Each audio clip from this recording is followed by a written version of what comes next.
It stops trafficking. And there's a whole host of issues that the wall helps us minimize and better control in this country. Yet people are criticizing this and they have no clue what's going on. I want to thank Congressman Gomer. I don't know if he's still here, but he said some things that were outstanding. I happen to be Hispanic. I speak Spanish. I was raised in a Hispanic culture. And so his wordings about the Hispanics, they have a love of God, they have a love of family, and we have a great work ethic. And I agree with that tremendously. Okay, because that's what my parents taught me when I was growing up. Ask him. Can I get a mic stand? Can I get a mic stand? And again, I just wanted to really thank everybody for being here and thank the volunteers. And again, I think the presentations we've had have been outstanding. So the organizers and all the supporting staff, it has been great. Okay. Thank you very much. Which camera do we look at? I go. This one or this one? Go. Good afternoon, ladies and gentlemen. It is an honor to be here with you today at the border. My name is Abraham Enriquez. I'm the president and founder of Bienvenido US, which is a nonprofit organization enhancing the conservative message within the Hispanic community. Today, you are in for a treat because you are about to hear a panel discussion of some very amazing people. We have Jesse, founder and president of Lexit Latino Awakening Movement. We have Paloma for Trump. Art Del Cueto, Vice President of Border Security Council, Ana Paulina, Vice President of Bienvenido, and the Gato brothers who run the Hispanics for Trump Instagram account. Each of these members up here know that the importance of the Hispanic community is rising. In 2020, the Hispanic vote will be the largest minority voting bloc, and you're going to get to hear today just exactly how we're going to win conservative values up and down the ballot. Thank you.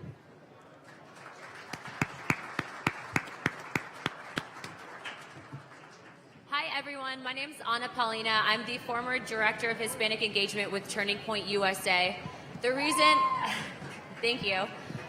The reason that we started this organization is because we realized the importance moving forward, especially in 2020 and from now on, with the United States and the Hispanic vote.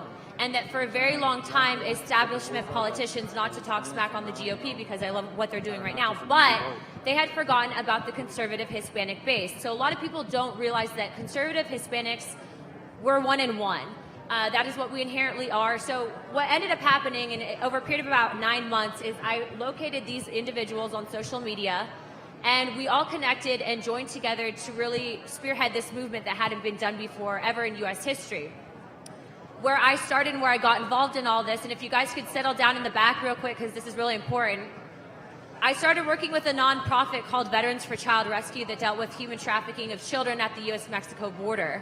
This nonprofit continuously, time and time again, is shut down on social media. They're not given a platform, and it's because that argument about child sex trafficking blows really the leftist argument about why we should have open borders out of the water. So what I found on my research is that annually 18,000 women are trafficked across the U.S.-Mexico border. The most trafficked demographic in the United States is Hispanic women that are immigrants. Aside from that, 16,000 children have been victims of child sex trafficking at the U.S.-Mexico border. Is that the foundation of what the United States is based on?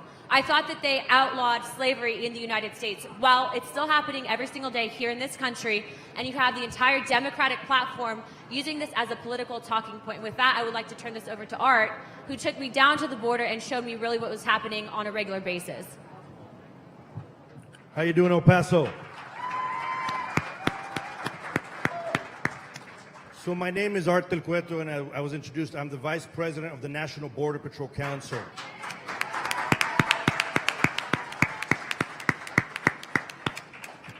I think it's very important that you guys are here and you listen to what actually is happening out on the southern border, because to be honest, I don't think there's a lot of media that is covering the reality of what truly is going on. This is a big deal to have this part of the fencing being done here. It's a huge deal, and you will hear a lot of individuals that'll make the argument, because I hear it all the time. If you build a 20-foot wall, they're going to bring a 21-foot ladder. That doesn't mean you give up. This is the United States of America, and we're not going to wave the white flag because we never have.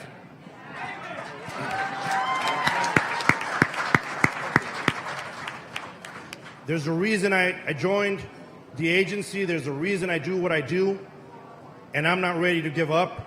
I care about this country. I'm an immigrant myself, but the difference is I came through those golden doors that the Statue of Liberty talks about.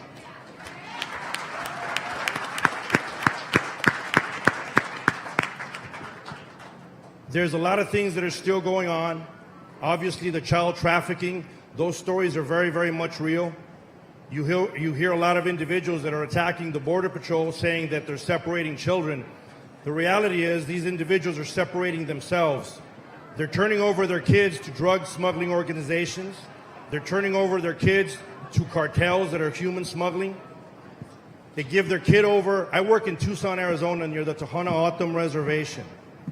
And we constantly see kids still being put in the trunks of vehicles, being driven across the desert in 110-degree weather.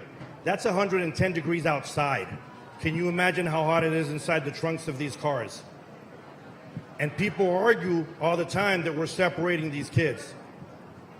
Well, I constantly see a lot of individuals that complain and say, you know, when you hear somebody leaves a dog in a hot car, they complain and they say that individual shouldn't be allowed to own a dog. Well, then why should these individuals be allowed to get back with their children when they've given up those kids to drug smuggling organizations and putting them in trunks of cars?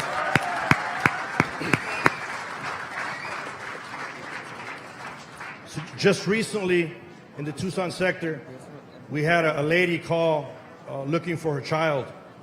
She was looking for her child and she said, you know, I rented my child out for $300 to a smuggling organization.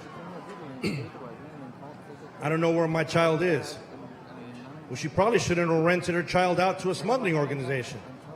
So what happens right now is a lot of these underage kids, and I like to say underage and not so much children, because the media is doing a great job of saying children, so it gives you guys the idea that it's newborns or, you know, 2 and 3 year olds. But some of these individuals are 15, 16, 17 years old. And they'll cross the border with other adults who are claiming to be their father or their mother. And then because of the Flores ruling, they realize that they're only going to be held for 20 days. After those 20 days, they get released into the United States and they don't show up to court. Now you hear the stories from a lot of the media saying that they do show up to their initial court hearing. That is true. But the reason they show up to their initial court hearing is because they're still under custody. It's pretty hard not to show up when you're still under custody. But they don't show up to these court hearings. It's definitely a problem that everyone needs to get behind. And I've said it many times, it has nothing to do whether you're a Republican or a Democrat. Border security has nothing to do with what party you're from. I have friends that are from both sides of the aisle, and I often ask them if they close their door at night. The answers are unanimous. So if you want that security for yourself and for your family at home, why should we not have that security for our entire nation's borders? That's all I'm asking for. I'm going to let some of the other individuals on this panel speak, but I wanted you guys to leave with at least this. I do not close my door at night because I hate the people outside. I close my door because I love the people inside. That's what it comes down to.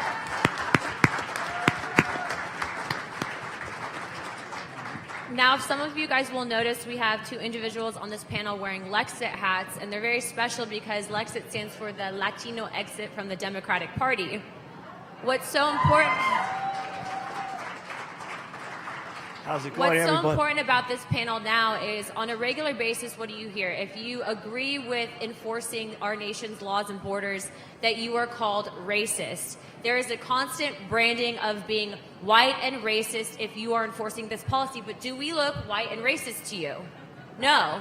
We are all Hispanics from all different demographics, all walks of life. So with that intro, I just wanted to introduce you to Paloma for Trump and Jesse. Jesse's the founder of Lexit.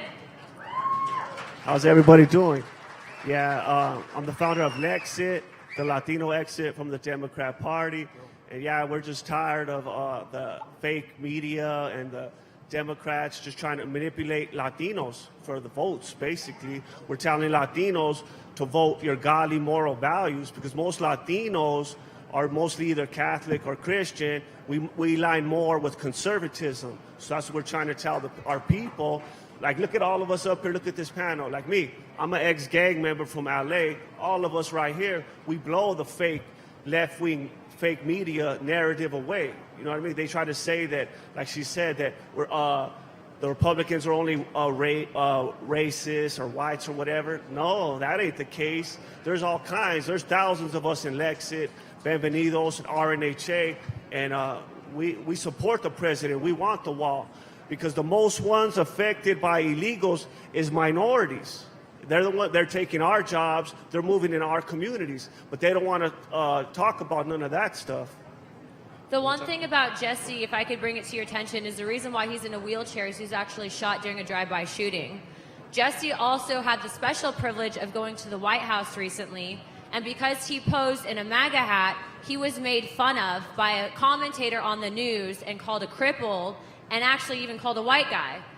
The point is that there's this double standard, and he's absolutely right that the most impacted communities are the minority community. I can tell you that everyone on this panel probably at one point in time has had someone directly affected by violence and or drugs because of what is taking place at the border. Art deals with it on a regular basis. I've had family members in and out of prison because of the drug. And mind you, people that come here illegally operate on a cash society. That means they don't have access to law enforcement, they don't have access to our banking systems, and because that makes them a #1 target for organized crime, i.e. the cartels and the gangs.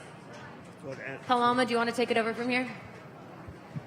Hi, everybody. My name is Paloma. I go as Paloma for Trump. I'm now very proud to be a part of Lexit. Thank you so much for having me. Thank you to Jesse and David, co-founders of Lexit. So I was born in Mexico, but I live in Tijuana, Mexico, but I'm a U.S. citizen. I came to America when I was 10 years old. My mother and I came to America legally. And for years, I've seen what's going on at the southern border. I've lived in Tijuana for 11 years, and I've seen the destruction of America every day moving north. It just keeps moving north. It started in California, and 10 years ago, I realized something has to be done, because if nothing gets done, we're going to turn into a third world country. I have so much love, so much respect for America, and seeing it from the other side, I literally prayed that someday someone would stand up and do something. Until 2015, when President Trump came along, and he was the answer to my prayers as a Mexican living in Mexico. So I'm a first-hand witness of the border crisis in Tijuana. I'm a first-hand witness of the abuse that is happening with the asylum laws, with running across the border, with disrespecting everything America is about. There is no more law and order until now that we have someone like President Trump pushing the American people to stand up and fight back for the future of America. One other thing is, yesterday, me and Anna, we were talking to a local person, a local Latino who lived his whole life in El Paso, and he was telling us that before the wall, that there used to be constantly illegals running across constantly, but now since the wall, that stopped. Like right here where the wall's at right here, before he said it was constant flow, constantly of illegals, but now the wall, it stopped basically, and he lived here his whole life, and he was telling me and Anna, and see, they don't complain about the wall, they don't want it because it does work. That's what they don't want. If they can keep people coming in and an entire demographic, i.e. the largest voting minority in the United States, voting on issues that are directly affecting them and their families they're going to, and there's a reason why for the last 15 to 20 years, immigration has not been fixed in this country. And where government fails, the people will prevail, i.e. what's happening at this sector of the wall right here. And you can see here, in doing what we are doing, we're actively taking a stance to wake up our communities against the exploitation and the propaganda that the mainstream media and the leftist news sources are using. And that is why we brought these two individuals with us. What's very important about our organization is we do work independently on digital media, whether it is Facebook, Instagram, or Twitter. So I know I can see that there's a couple of boomers in the audience, and that's what we call the older generation. We love you guys. I'm part of that group, so don't Round worry. of applause for the boomers. But what's unique about us is a lot of us are very young, and we make up Gen Z and the millennial generation. We don't watch Fox News like most older people do. In fact, we don't really read the newspapers. We get our media and our information directly from social media, whether it is Instagram, Snapchat, Twitter, or Yahoo news feeds. So what we discovered is that with our organization, if we could get large-scale activists, and I don't like to call them influencers because we're doing a lot more than just selling fit tea on the internet, if we could get large-scale activists together with these platforms, we could actually target a larger audience than CNN or Fox News could on a primetime news hit. So collectively speaking, with Bienvenido and the activists that we have a part of this organization, we can reach over 550 million people in one push, covering different events. So if you guys, that in itself is just, it opens up really ourselves to, and the entire American people, to an open and a free independent news source. So the Gato Bros, yes, they are related. They are from Miami, Florida. They run the page Hispanics for Trump, and they would like to talk to you guys a little bit about how they use social media to influence the younger generation. How's it going, everybody? My name is Daniel Gato, and this is my brother Andres, and we run Official Hispanics for Trump on Instagram. We're based out of Gainesville, Florida. Anybody from Florida in the crowd? Woo! Go Florida. All two of you. So we come from Venezuelan, Cuban, and Honduran descent, and we just wanted to tell our story really quick. So our grandparents escaped communist Cuba in the 60s under Fidel Castro, and it was wow. When they told us that story for the first time, it was amazing. So before that, they were very successful business owners in Cuba, and as soon as Castro came in, they took their house, they took their cars, they took everything. They made them wait bread lines, and they said, no more, none of this. So they escaped that. They came to Miami. That's where my father was born. And then they went to Venezuela, and then they raised them there. And it was, well, Venezuela now is not that great, but he said it was amazing back then. So then my mother was born and raised in Honduras, and she left Honduras because her parents got divorced, and left Honduras when she was 10, and she came here to the United States legally. That's the most important part. I want to say that if my mother could do it legally, everybody can. This is not fair. It's not fair to American citizens, nor it's not fair to the people crossing. It doesn't help anybody. It's terrible. It ruins us. It takes our tax dollars. It takes money directly out of our pockets. And that's what we wanted to tell everybody. And we're in college, so we're young, and a lot of people like to think that, college indoctrinates us.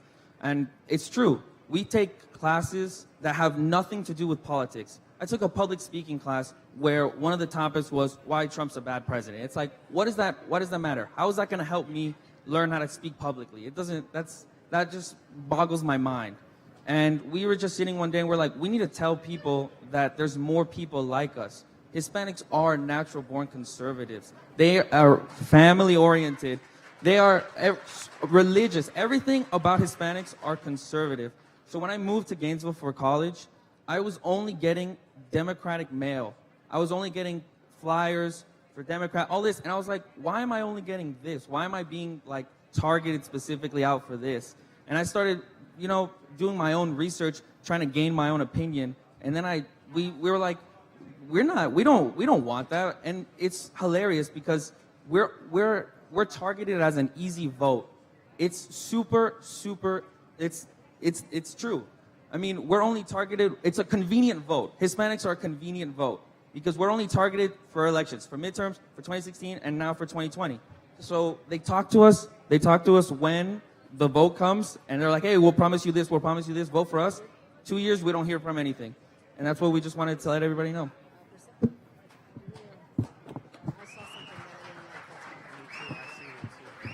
How's it going, El Paso? So this is actually our first time here, and I gotta say, it's pretty hot. Hotter than Florida, for sure. Amen to that.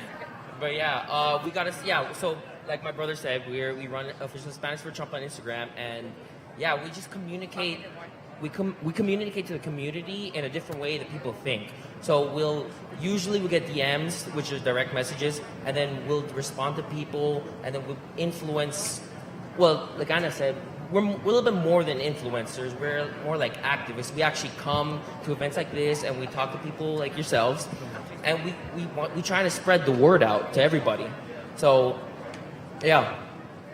It's also funny how when we let everybody know, because we were kind of like closeted conservatives, we were at one point scared to tell everybody that It's harder to come out now as a conservative than if you were to come out as gay, honestly, as a younger person. And that's sad because what we deal with, I mean, we're called race traitors, you name it.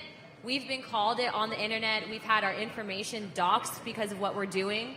Yeah, but, of course. yeah, if you can. I just posted a picture yesterday here at the wall, and they were saying, "Oh, go to the other side. Like you belong over there. You're a traitor." All this stuff, and I'm like, "Why?" Like I don't. Traitor to who? Yeah. I don't understand. And it comes even from our family. I could guarantee you, everybody on this panel right here has been, talked back or basically disowned by the family. So we used to have family reunions every year, and I don't go to Thanksgiving. We don't get invited to Christmas anymore. Like that's over, and like. It comes from our own, and we get messages all the time, good and bad, but it's mostly from Hispanics. So we get Hispanic messages on our Instagram saying how, oh, you're a traitor, you're this, you're that. How can you support a racist? I'm like, tell me, bro. Tell me the facts. Tell me what Trump has said to make me not be a supporter of him. And then, once I get the facts, then I won't support him. But as of right now, he has been the most pro-Hispanic president ever in the history of presidents. And it's like... Hold on.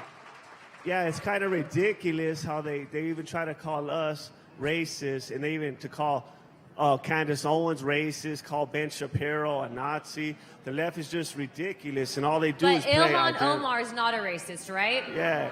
She's not a racist, but we're racist because we support legal immigration. Yeah, or Hillary Clinton saying that all blacks look alike. Well, so let's just make her know the Pledge of Allegiance. I've been getting called a Nazi recently a lot by a lot of big publications in Mexico and America. And let me tell you something. We started a movement in Tijuana called Make Tijuana Great Again. We started wearing our hats, and we had thousands of people that joined the movement because we wanted these people out of our country and to do it legally. We did not want an invasion. If you guys saw it in the news, what you guys saw in the news was nothing. We had thousands of people come out in Tijuana wearing hats saying, make Tijuana great again, and we want things done legally. And, one more thing.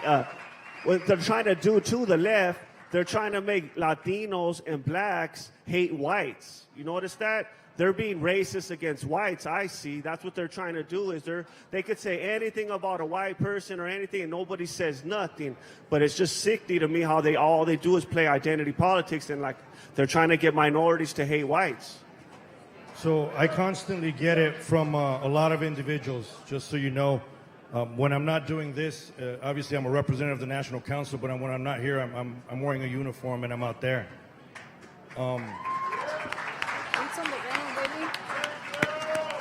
But I've put myself in the public eye, and there's no one to blame for that but myself.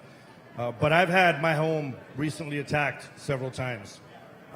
In addition, they found out where my mom lived, and they went down there and they sprayed "Your son's the KKK" across her front yard. So I hear it constantly, and obviously we get death threats all the time. That's why one of the ways I counteract against a lot of these individuals is, and here's my shameless plug, is I have a podcast. It's a great podcast, by the way. That was picked up by our iHeartRadio, and it's called The Green Line. I love doing it that way because I was born on the border. I grew up on the border. I live on the border. I work on the border. No one's going to tell me how it is on the border. So I do this podcast so I can tell everyone else the realities of what's going on. And I can tell you not enough people are talking about it. Not enough people are showing you what is happening. And it's just sick. I'm sick and tired of the agents that I represent continuously being called Nazis, because I see these guys bring stuff from their own homes. I see them bring toys for the individuals that we arrest. I see them act in a very caring way. And it really bothers me that sometimes the actions of a select few within our agency people start painting everyone else with that broad brush, and it just simply ain't true. We're just individuals that, regardless of race, we care about this country, which it's not a perfect country, but it's the best country in the entire world.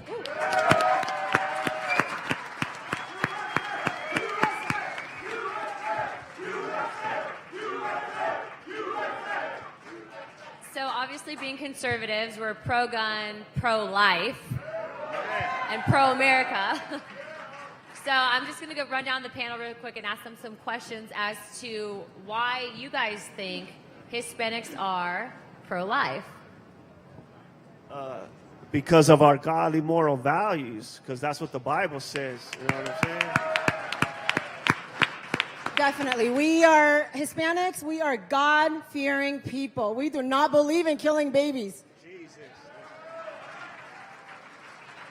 And I just want to add real quick, people forget that this is not just a left versus right, Democrat versus Republican. I truly believe that this is a spiritual war. I can tell you guys right now, Amen. on that side of the border, there are bad people that do Santeria. That is black magic. So when you're coming out here and doing these things, don't forget to pray. Because honestly, if I could tell you some of the things that we've experienced in the last 9 months alone, even just getting this started, it's been incredible to watch. But knowing what's happening on that side and the people that we're going up against, without your guys' prayers, we couldn't do what we're doing. So never forget God in any of it. By the way, I want to add, we do not want to send Ilhan Omar back. We want to keep her there so we can expose the Democrats how really far left they are. So the difference between Ilhan Omar and Nancy Pelosi is that she says what Nancy Pelosi thinks and votes for. And so we were actually taking an Uber driver here yesterday, and the guy was a lifelong Democrat, and he said that he will vote for Trump in 2020 because of how far the Democrats have pushed left.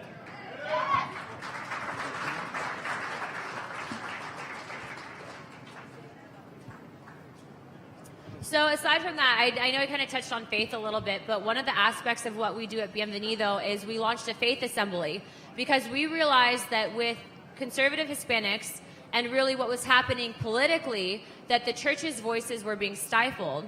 So we recently launched a faith assembly division where 1,500 pastors across Texas, Hispanic pastors, met in Houston, Texas, to join together to bring conservative values as a talking point back into the churches. What we were finding is that the churches are being really held under the thumb of the 501c3 standard.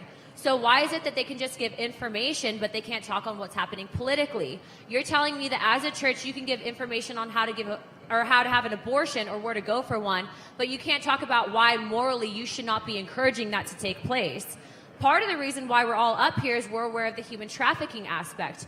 We value life. What is happening at the border is not a partisan issue. I don't care if these people are illegal, they should not be being trafficked. And it is our moral obligation as Americans to stand up against what is taking place.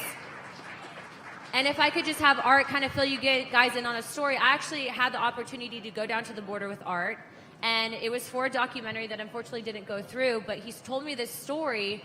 And I want to tell you guys this story because what happened is we find in politics, and this is really going to help you guys to really go out there and change hearts and minds as well, but people connect more based on stories, not just statistics. So I can give them the stats on the number of children being trafficked, the 1/3 of children that are not biologically related that they proved by Border Patrol, separating people. But this story really struck a chord with me, and I think it's going to stick with you guys. And if there's anything I want you guys to remember, it's this story so you guys can go out and tell people why we need legal immigration and why it protects people on both sides. It's a story about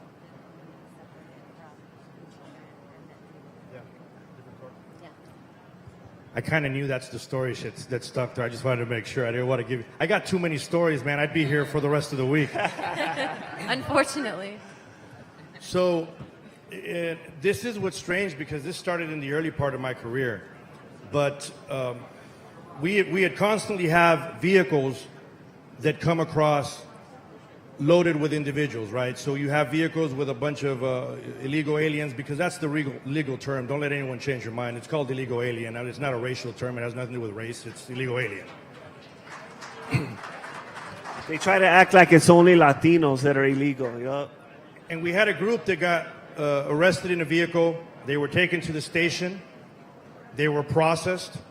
They were there for several hours. And they were going to get put on a bus and sent over to the ICE facility. Well, one of the ladies inside the cell refused to come out of the cell. I went in there and I spoke to her in the Spanish language. And I asked her, what the issue was, and she started crying. And I said, well, what's the problem? Is everything okay? Were you hurt? You asked the regular, typical health-related questions. At that point, she told me something that still gives me chills. And I've seen a lot of things. I've seen a lot of dead bodies. I've seen a lot of individuals hurt, shot. I've been shot at several times. And this one still is chilling. And she tells me, you caught all the women in one vehicle, but all our children were in a separate vehicle. And we're wondering when that vehicle is going to show up. That lady had been there for at least 8 hours. To this day, I don't know what happened to that vehicle with the children. And that's what's chilling. We have individuals that have called the stations at times and have asked for their kids themselves. And when you tell them your child's here, they turn around and tell you, well, I'm not documented, so I'm not going to show up. Just go ahead and keep them. I'm not separating these kids. We're not separating these kids. These people are separating themselves. That's what's happening. And it just breaks my heart when I see some of these kids. It breaks my heart when I see these young ladies that are coming across the border and that are being raped several times until we get to them. And they run to Border Patrol agents and turn themselves in, and they tell you their horror stories. They tell you these horror stories of what's going on.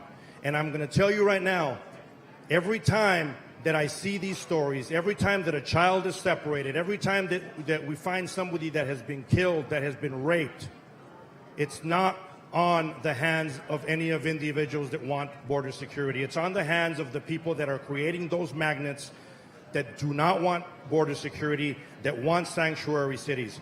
It creates a magnet, and it's on their hands, not on yours and not on mine.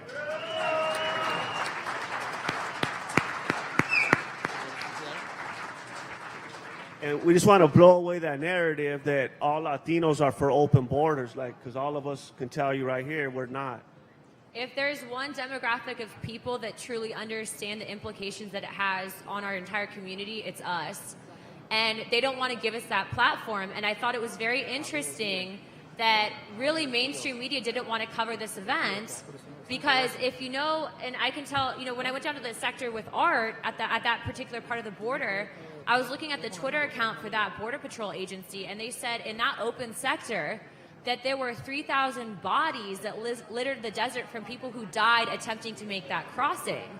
If you care about human life, you will understand that an open border is hurting people on both sides. And they want to fight like hell to not allow that narrative to come out, because it proves everything wrong that they're trying to literally petition on for 2020. So if there's some things and kind of tips and tricks we can give to you guys about how to reach your guys' followings, people in your community, and that the way that you can really impact someone's ideology with this whole thing, we're going to kind of run down the panel and give you guys tips on that. Because right now, if you guys just show up to someone and you talk to them in a red hat, it doesn't matter if it's an Angels baseball team hat or a MAGA hat, people shut down because they've been so programmed to think that that red hat represents something that it doesn't. Paloma, do you want to go first? So if anything, us Hispanics are the number one who want to finish the wall. Finish the wall.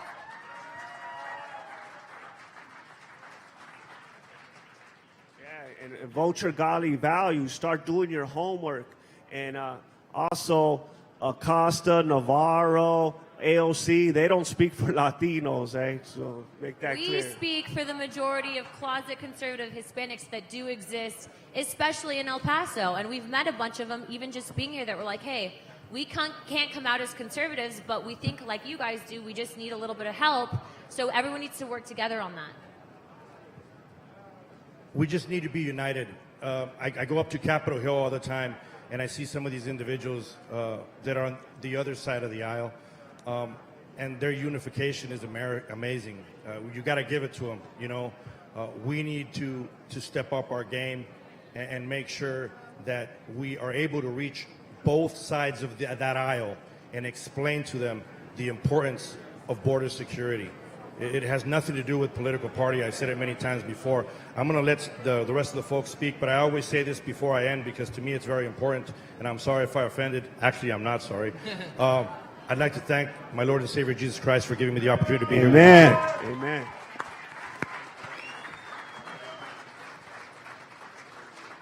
A quick thing, Anna was saying how people are like brainwashed. As soon as they see a red hat, they automatically get into this mob mentality. I have a friend back home who has a hat, and it just says white letters on a red hat, and people get mad every time they see it because they think it's a MAGA hat. Also, to make sure you guys are do you guys know who knows what memes are? I'm just gonna have to ask that. You guys know what a meme is? Okay, if you guys don't know what a meme is, it's a picture, and a picture literally is worth 1,000 words. So the importance of finding political pictures that might just have a little bit of humor, but thank you. Sorry guys, I got the wrap it up sign. I guess I'm talking too much. But they show the importance of what your message is. That is how the younger generation communicates. The average person literally maybe focuses for about 45 seconds and then you lose them. So if you go on a long, 13-minute rant on why you need border security, they're not going to get it. Use those photos, use your social media, stick together, and God bless America. Thank you very much.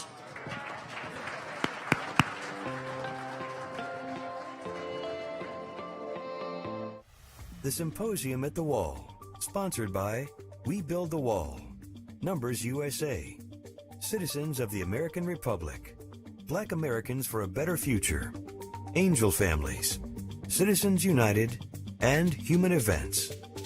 We'll return to the Symposium at the Wall after this short break.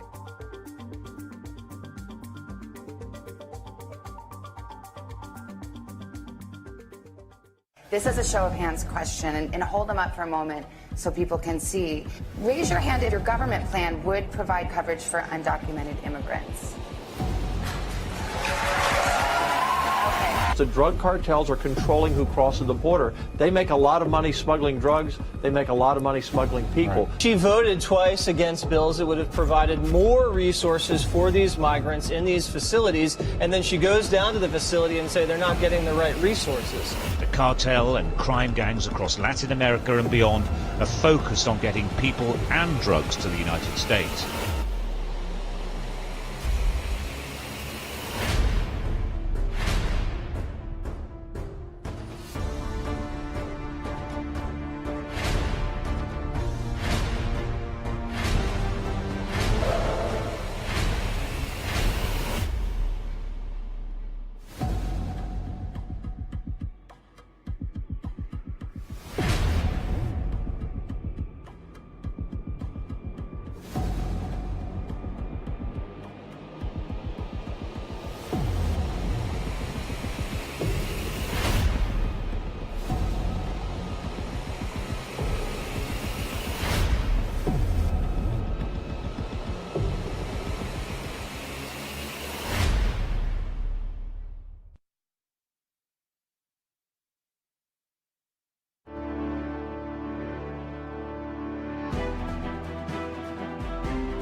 We return to the Symposium at the Wall, Cartels, Trafficking, and Asylum. How you doing, everybody? My name is Rogan O'Handley. I run the Instagram account DC Drano. I'm a former Hollywood attorney, was working in the belly of the beast, and after President Trump was elected, I decided to take action and fight back against fake news and in support of him. I'm going to be introducing a guy named John Kassam.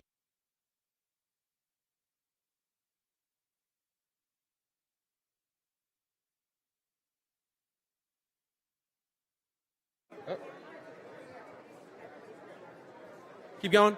Oh, it's back on. John Katsumatides Jr. is a principal at the Red Apple Group. That's a conglomerate that owns and operates assets in the energy, real estate, finance, insurance, and supermarket industries. In addition to his involvement in the operations of portfolio companies, he also leads the investment team that looks at both public and private companies. He's a graduate of New York University's Stern School of Business, where he received his bachelor's with a concentration in finance and management. For his leadership at NYU, he was presented the President's Service Award for distinguished service and contribution to the New York University community. One of the best things about this guy, though, is his family is a family of immigrants. They came over from Greece. Both his grandfathers came over with really not much. One of them was a busboy and the other one was a coal miner. His father came over as well. Nothing in his pocket. And now he has a company that employs over 10,000 people, which truly embodies the American dream. And they have a company called United Refining Company, which does oil and gas in New York, Pennsylvania, and Ohio. And their slogan is "Make America Stronger by Buying American Gasoline." This family is everything it means to be patriots and to be immigrants that are pursuing their version of the American dream. So without further ado, I'd like to introduce John.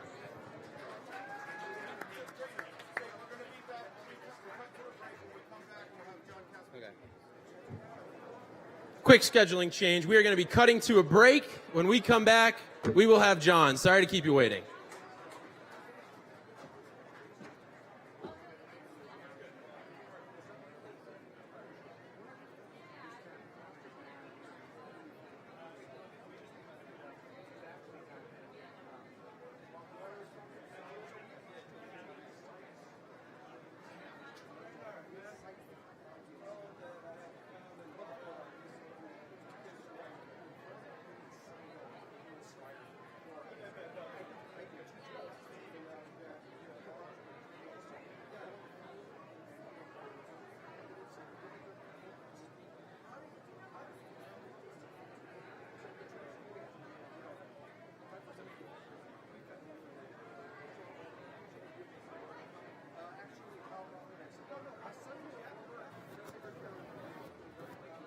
Hey, ladies and gentlemen, we're going to start our program up in about 15 minutes.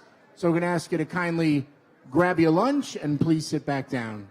Coming up next, John Katsum Jr. So once again, please go get your lunch, and then we're going to ask you to sit back down. Thank you.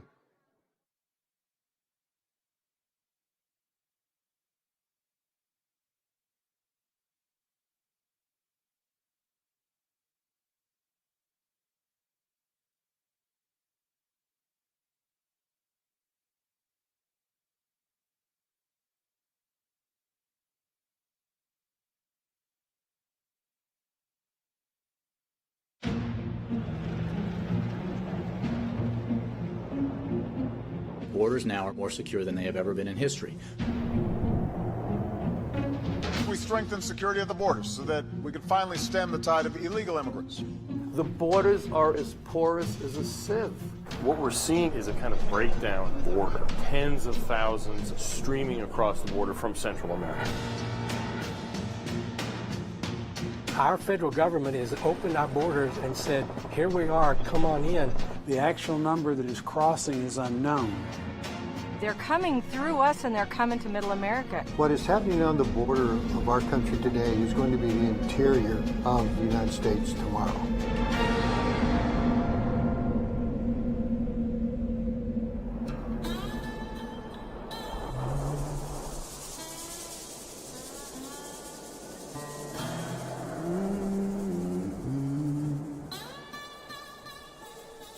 You've seen the news recently. There's chaos right now on our border with Mexico, especially in the Rio Grande Valley, the very southern tip of Texas. Tens of thousands of unaccompanied children and families traveling from Central American countries illegally crossing the border and surrendering themselves to our Border Patrol. They're held in overcrowded detention centers and then transported nationwide by our government, free of charge, to be reunited with relatives, many of whom are also illegal immigrants. Washington calls it a humanitarian crisis, but that's only a small part of what's going on, and most politicians refuse to tell us the whole story. That's where we come in. I'm Nick Searcy. The roles I play in movies and on television are fictional. Drama, mystery, action, suspense. But no script I've ever read comes close to the brutal reality of what's going on at our border with Mexico right now.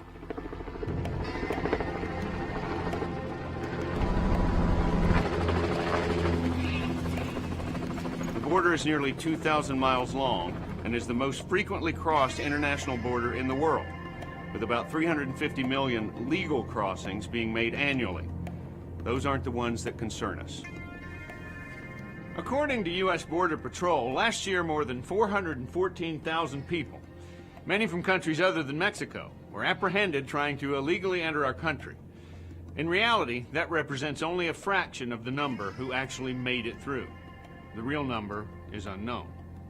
Plus, in one 6-year period, more than 17 million pounds of marijuana was seized. And since 1998, over 6,000 bodies of those who didn't make it across have been discovered. The images you've seen on the news are meant to divert attention away from the realities of our unsecured and unprotected border.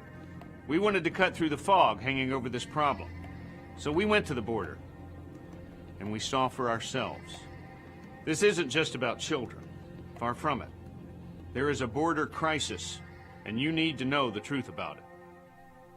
Our camera crew traveled with law enforcement officers, sheriffs, and Border Patrol agents from Texas to Arizona.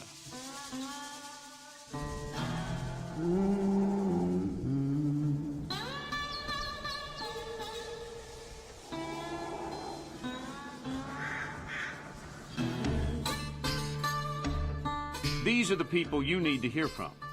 These are the guys in the trenches, the guys on the front line, the guys who deal with the problems every day and know how to solve them.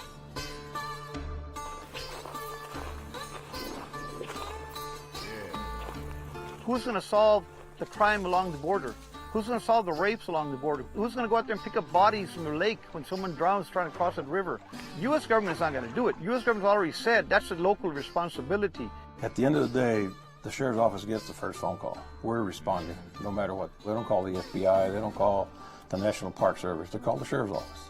I am proud to be a law enforcement officer and have served my country and my county for 30 years. I have worked among great men and women who have done the same thing and had a real servant's heart to protect people in this country.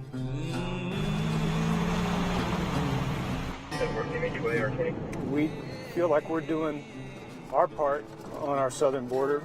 We have limited resources and limited personnel, but we're not going to put up any excuses. We're going to get out here and we're going to do what it is that we do.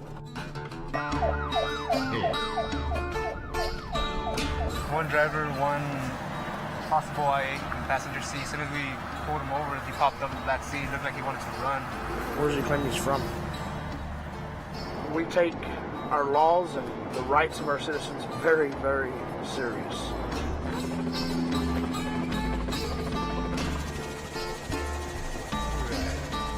There's a lot of good dedicated efforts at a local level, and even the federal agents, Border Patrol and Customs, we have a good relationship with them. The issues doesn't lie here. It lies with the policymakers in Washington, D.C.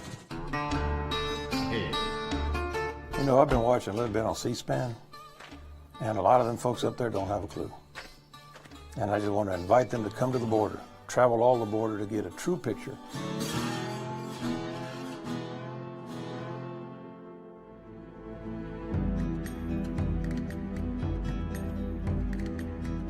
People were getting kidnapped and taken back to Mexico. Home invasions, the burglaries, the extortions. And our government was not listening to us. We kept telling her, we need some help, we need some help. Always, we'll see what we can do for you. We'll see what we can do for you. The size of our county, which is the 8th largest county in the state of Texas, is 2,300 square miles. And I have myself and 6 deputies. So our ranch lands, our outer areas away from town are wide open. No one's out there to see these people.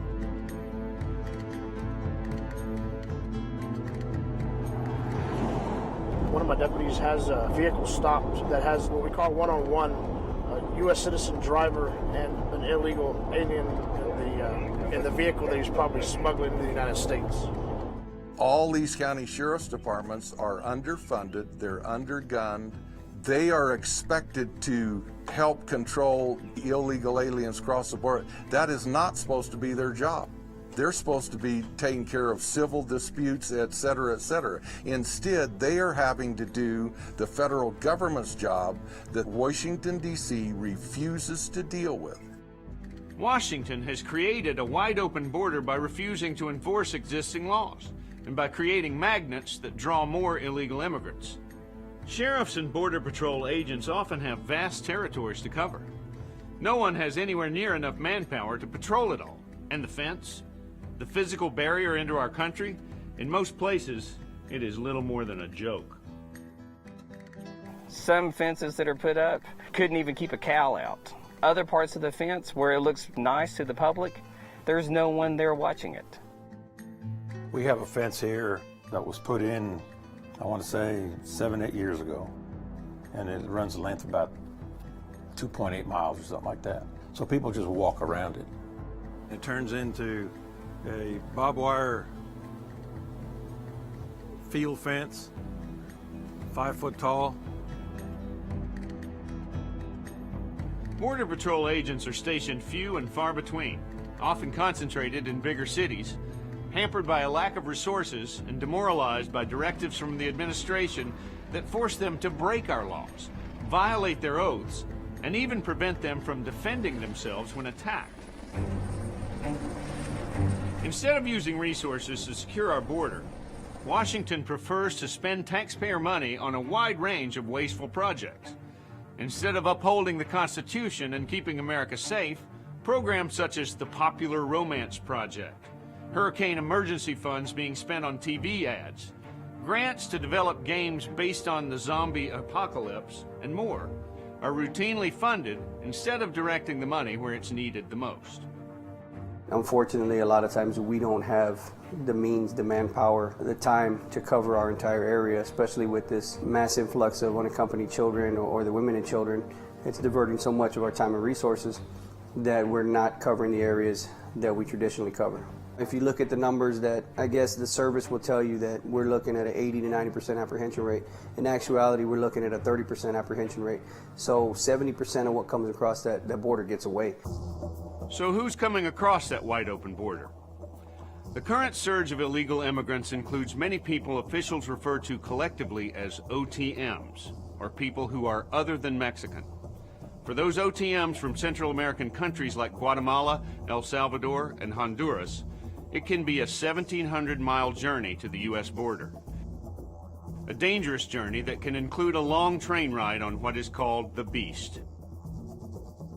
Then miles of walking through desert tundra, where they may face predators, both human and animal, where poisonous snakes and spiders are more plentiful than cactus. Sexual abuse, other physical abuse, and even death are real possibilities. With so many people surging across our border, and no border fence to speak of, and with holes in the fence we do have, you would think our elected officials would be concerned about our national security, right? Well, you'd be wrong. Instead of making it harder for people to enter secretly and illegally, our federal government is doing just the opposite. The Deferred Action for Childhood Arrivals, or DACA, was a directive signed by President Obama on June 15, 2012, without approval from Congress. It grants legal protection to anyone who claims to have been brought to the U.S. illegally as a minor. One of the provisions in the program was that it only protected those not convicted of a crime, but we will soon see that the government has waived even this meager protection. DACA confers work permits, social security numbers, driver's licenses, documents allowing foreign travel, eligibility for some tax credits, affirmative action preferences, and more. In the 2 years since Obama authorized the deferrals, about 587,000 young immigrants have received protection under DACA. It is critical to understand that neither Congress nor the American people ever approved DACA. Since 2001, there was an attempt at an amnesty every single year. Congress has turned down the amnesty in one way or another every single year. President Obama has then said, well, since Congress won't do it, I will do it. Constitution says Congress makes immigration law. This is, frankly, one of the most breathtaking power grabs by an executive, I think, that many people have seen in this century, to just say, Congress didn't do what I wanted. In fact, they turned me down, therefore I'll do it on my own. Constitutional scholars from across the political and ideological spectrum agree that DACA has brought us to a constitutional tipping point and a separation of powers crisis. Even the U.S. Supreme Court unanimously ruled against President Obama's executive overreach. Unfortunately, none of this has slowed his unconstitutional actions. Yet another example of this lawlessness is the administration's effort to twist a 2008 anti-human trafficking law in order to allow the hundreds of thousands of children and teenagers who entered the U.S. illegally to jump the line and stay in America. It's called the William Wilberforce Act, and what it says is that young people under 18 who have no family members in the United States and who have been trafficked, in other words, essentially kidnapped and brought into the United States, that they can't just be sent back automatically. They have certain procedural protections and have to be able to see a judge, etc. So instead of being returned immediately, this law is being interpreted to require the Border Patrol officers to turn them over to the Health and Human Services officers, who then look for somebody to take them. They're told to come back to court at a given time and decide whether they should be deported or not. We're talking about people who are being put on buses, dropped off at stations, on commercial airliners, and we don't even know where they go to. You know, I'm really concerned that the processing is not being done. In one situation in San Diego recently, 40 names were called and none of them showed up. One of the reasons we're so concerned about moving these people around the country and relocating them, they claim it's only for maybe 35 days or for a short period of time. But what has happened is, in effect, they are being given a temporary protected status. That means to us, they're here permanently.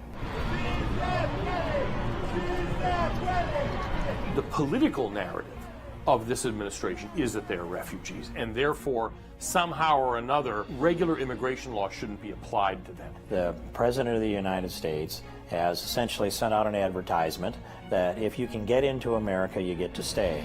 And people certainly believe that once they come to the United States, they're going to get amnesty, they're going to get assistance, they're going to get an open arms reception.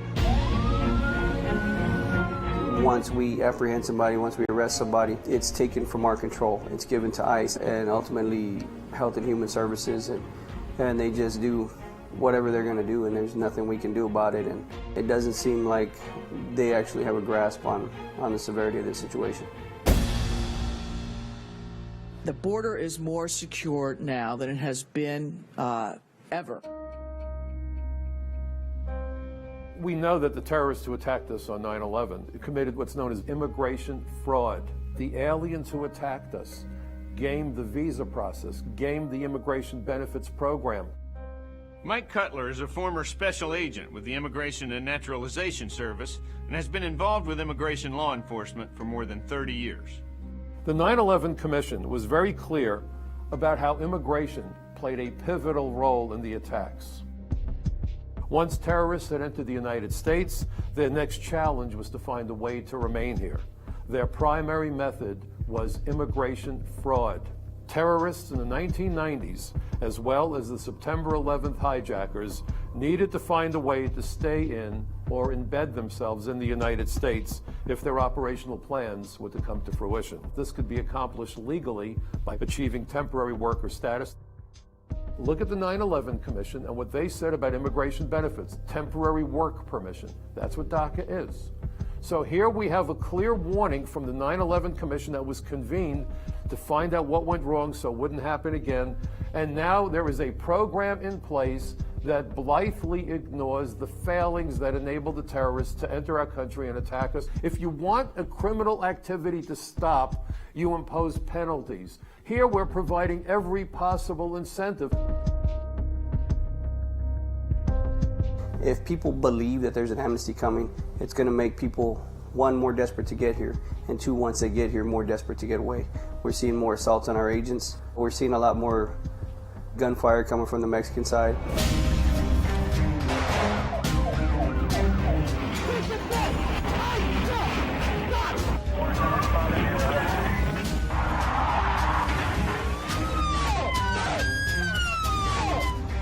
One fact that the politicians and news media aren't telling the American people is that illegal immigrants from more than 75 countries have also been identified, including Syria, Albania, Yemen, China, Egypt, Pakistan, Somalia.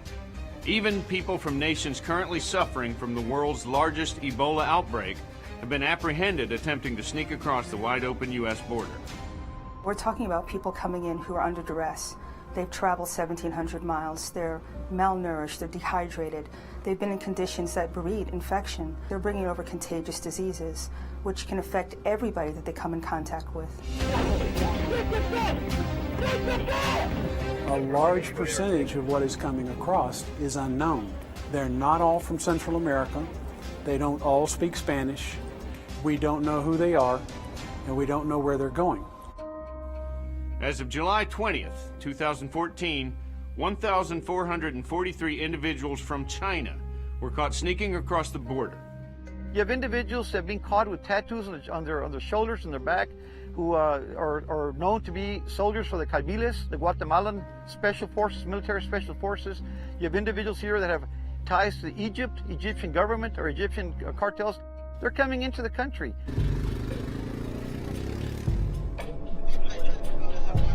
The drug cartels take advantage of presidential directives like DACA that invite people to illegally come across our border.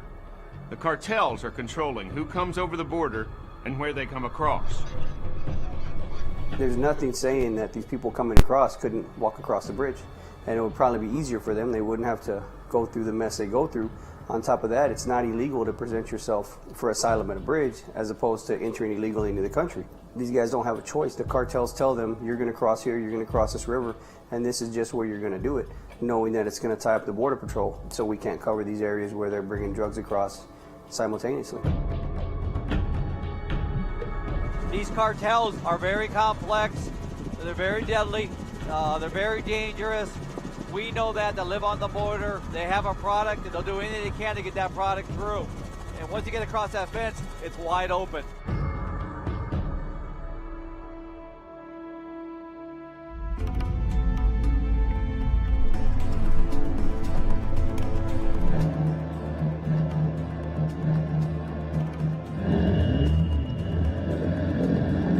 There's really nothing random out here. What may appear to be a piece of trash left on the road, a discarded bottle, stacked rocks, a string tied to bushes, serves as markers for smugglers, either as a trail or as a point of interest for something that they've put there. All the way around this one are carvings in this metal tank of people that have passed through here. We have a 13 right here, 13, which is often associated with the street gang. All the way around the tank, they've marked their passage through this area. They're living in the communities, they're living in the nicer communities, and they are operating on our side of the river. Most of them are trying to link up with our major highway system in the United States, whether it be I-10, whether it be I-25 going north towards Denver, whether it's I-35 coming north from Laredo into the central part of the United States, or whether it's I-40, you have access to the heartland of America. You have these cartel violent gang members. You hear about it in Atlanta, Georgia. You hear about it in Ohio. You hear about the cartel members that are already in our country. Their intel is better than our intel, and I think they know when we're out here because we just haven't had those contacts. Where if you go south into the Boot Hill country, it's like the Wild Wild West. We had 50 caliber rounds that were fired from the Mexican side into our side. This is a 50 caliber shell, and the bullet out the end is pretty substantial, if you see. So if somebody fires one of these, they don't mean for you to get near the river where they are. They have no compassion. They don't care who they're messing with. It doesn't matter if you're Hispanic, if you're white, if you're whatever. It doesn't make any difference. If you take your money, they own you, and if you work for them, you do what they say, and if you don't, you're gone. It's bad enough that the cartels pose such a huge threat on the border, and that people think they can get a free pass into the country at any time they want to. But as you've seen, what's even more troubling is the fact that our own government is making the problem worse. This area we're at right now is one of what the federal government calls a protected area. They opened up the fence wide open during our rainy season. They're afraid that the water pressure will damage the fence. A few days after they opened it up, about a month ago, we had 3 truckloads come through full of marijuana. I think it was about 1,700 pounds of marijuana come through there. These are very vulnerable spots. This is a Mexican truck that backed up to these openings to smuggle bundles of marijuana through for mules, and then he got stuck trying to get out. The minute it rains, it's ollie oxen free. Everybody load up in vehicles and head for the big cities because nobody's going to stop you. Right behind me is a marker. It's an international marker. That separates the United States and Mexico right there. Just past that marker is Mexico. And we've been here now for some time. It's 2 o'clock in the afternoon. As we can see, we've had nobody come to check to see what we're doing. You can see the way up here, nothing has happened. You know, it's the open border.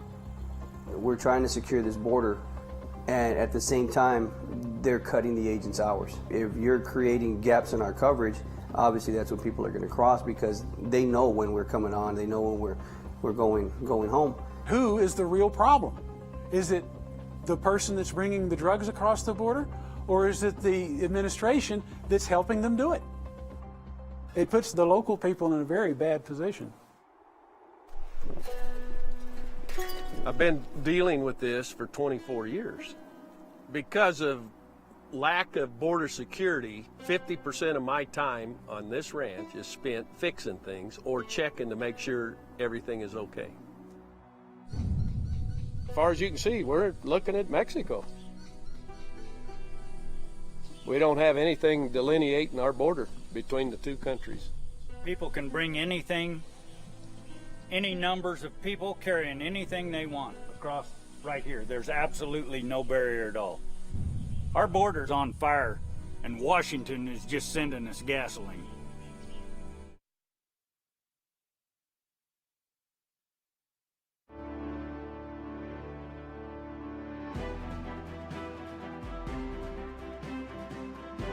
We return to the Symposium at the Wall, Cartels, Trafficking, and Asylum. Hope you're enjoying lunch. My name is Rogan O'Hanley. I run the account DC Drano on social media. We had a quick scheduling change, so I'm going to reintroduce someone that is very important to this movement and to building the wall because I think they truly deserve it. His name is John Katsimatidis Jr.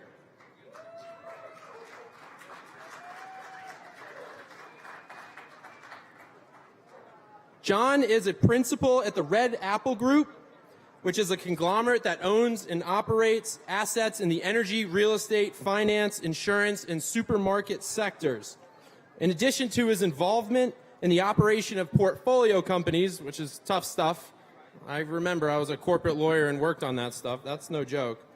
He also leads the investment team, which looks at both public and private opportunities. He's a graduate of New York University's Stern School of Business, a very good business school, where he received his degree with concentrations in finance and management. For his leadership at NYU, he was presented the President's Service Award for distinguished service and contribution to the New York University community. But one of the best things about this guy is his family's story.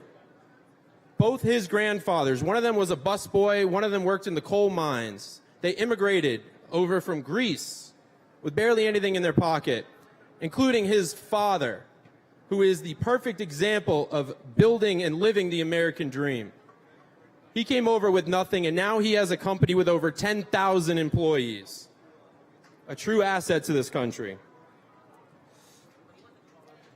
They have a company called United Refining Company, which is in New York, Pennsylvania, and Ohio, and their slogan for their oil and gas is "Make America Stronger by Buying American Gasoline."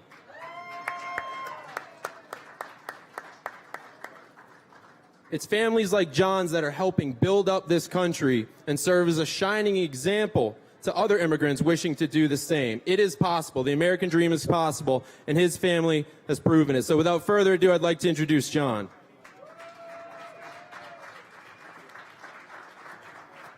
Hi, everybody. Thanks for having me here. Glad to be here. So the elites of our country have a story of America. It's a convenient story. It's one they can easily hide behind.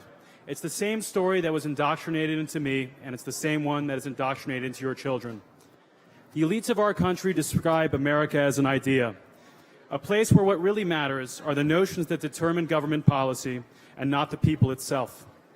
And because of the idea's supreme power, all people, inside or outside of its borders, no matter where they are from, have equal right and ownership to it. But that's not the truth.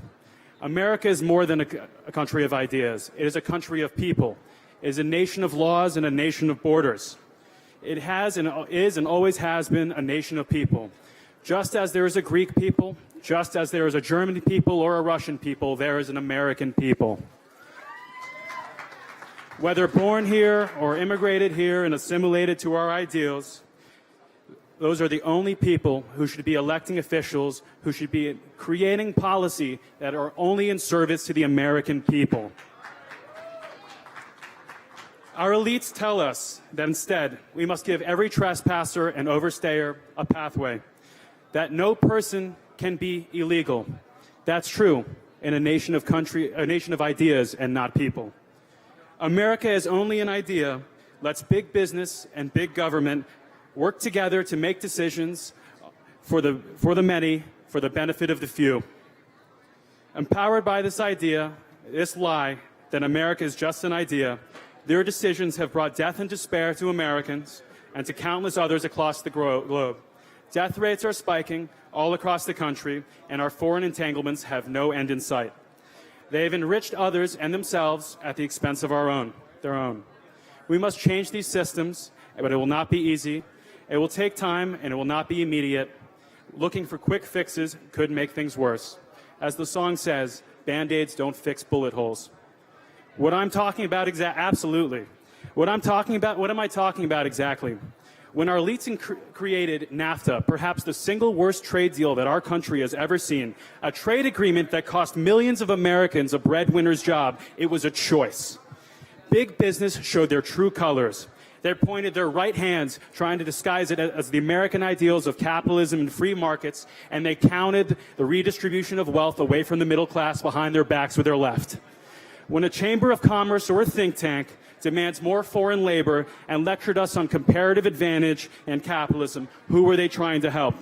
Were they advocating for cheaper goods for consumers out of the goodwill of the American consumer, or did they want an influx of cheap labor to compete with the American people to the benefit of their shareholders? I think we all know the answer to that question. We must have an American-centric view and put the lives and livelihoods of the American people first.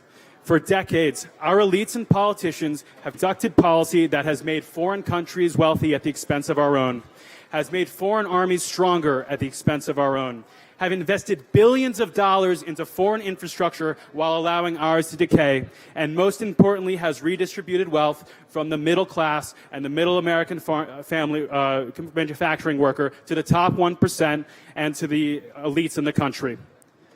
Perhaps the worst installment piece in the Museum of American Destruction is the systematic dismantling of our middle class. For years, Wall Street and K Street have colluded to tax the middle class to fund low interest rates, which has inflated financial assets like stocks and real estate, which is great if you own stocks and real estate, but that's less than half of the country. What really matters are wages, wage growth, and cost of living. So while this cheap debt was flowing through, corporations were allowed to borrow money to build factories overseas to displace the very jobs of the American middle-class taxpayers who were funding that debt. It's absolutely absurd. The academic elites say the economy has never been stronger. How do you all feel? Do you think the economy has never been stronger? We've got record high stock markets they point to. They point to record tax breaks. Ask any of the men and women whose jobs they lost to illegal immigrants how they think the economy is doing. Ask anyone whose jobs were globalized by greed by Wall Street and sent to low-cost labor markets like China and Mexico how they think the economy is doing. Ask any of the workers who lost their jobs to innovation and technology without any regards for retraining how they think the economy is doing. As time within the elitist systems elapsed, childcare got more expensive. College tuition and textbooks got more expensive, and hospital services got most expensive at all. Those of you with aging parents or millennials, does the prospects of taking care of mom and dad or your child moving out and marrying and getting their own place seem more or less feasible than it did 10 years ago? How many of you have broken a bone? How many of you are going to break a bone in the future? If you have health insurance, think about your deductible. And think about this. Only 4 in 10 Americans have enough cash, not credit, cash on hand to cover an emergency $400 expense without having to sell personal belongings or take additional debt. My father was an immigrant. My grandfather was an immigrant. My grandfather came over from Greece, never learned enough English to be promoted to waiter, and was a busboy his whole life. He worked hard. He was able to provide for his family. My dad was able to go to school. And through hard work, he was able to realize the American dream and start a business and have a large amount of employees. I don't know if that same American dream is accessible as it was back then. Wage growth has been absent for decades and has only started to tick up. The average hourly adjusted wage, inflation adjusted, in 1964 was about $20.27. 55 years later, that number is 12% higher at $22.65. 12% in 55 years. Look at the cost of education. During that time, inflation adjusted, it's gone up 324%. 324% compared to 12%. Exactly. Boo. Absolutely horrible. Do we really want more illegals into our labor force, compressing our wages and holding back the next generation of Americans? I don't think so. No. So further compounding the issues that come along with the increasing cost of an education is the decreasing value of having a degree. The lie perpetrated by the left is that illegals are taking the jobs that Americans don't want to do. This is a total fabrication. A CIS study that has come out recently shows that zero out of the hundreds of different job types in America are performed by a majority of illegal immigrants.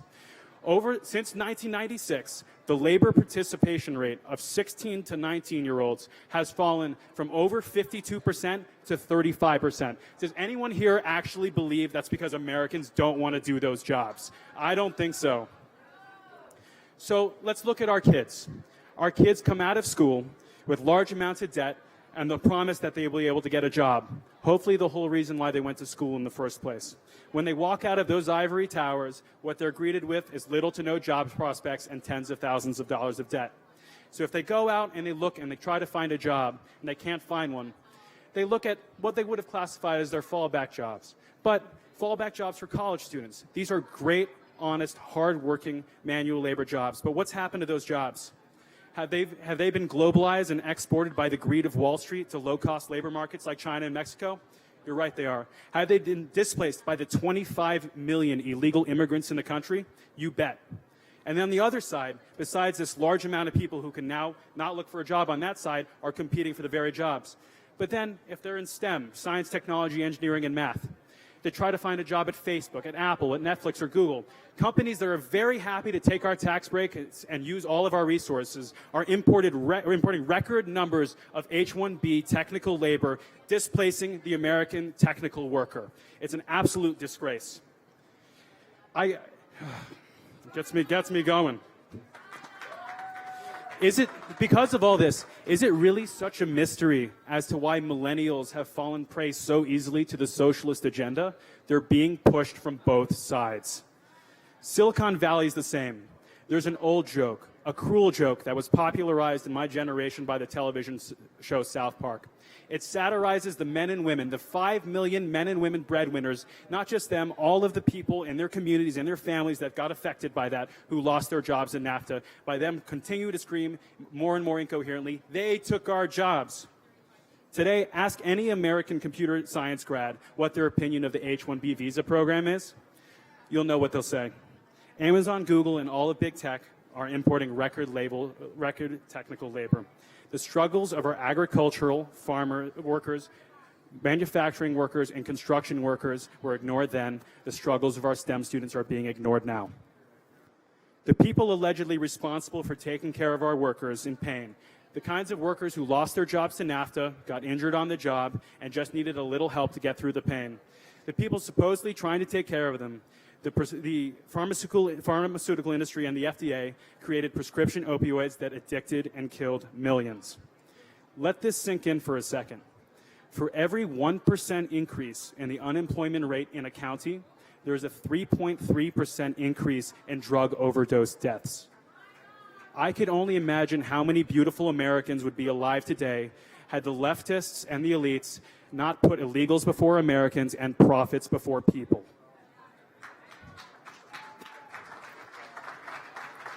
So where are we now?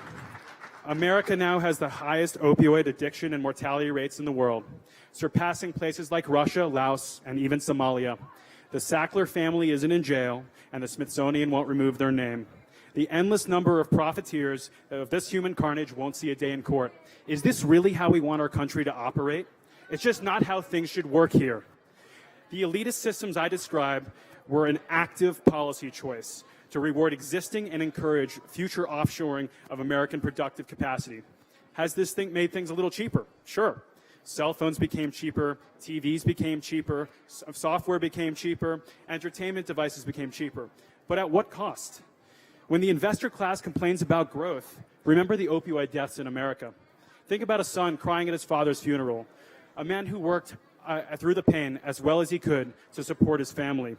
If you and I don't despise the elite's attitudes as much as I do, we're not on the same side. So how did we get here? How are the elites, our experts, our most responsible people, our most educated and most credentialed and most so irresponsible, so bad at doing their job, the job of leading the country? It's simple. It wasn't their job, not to them.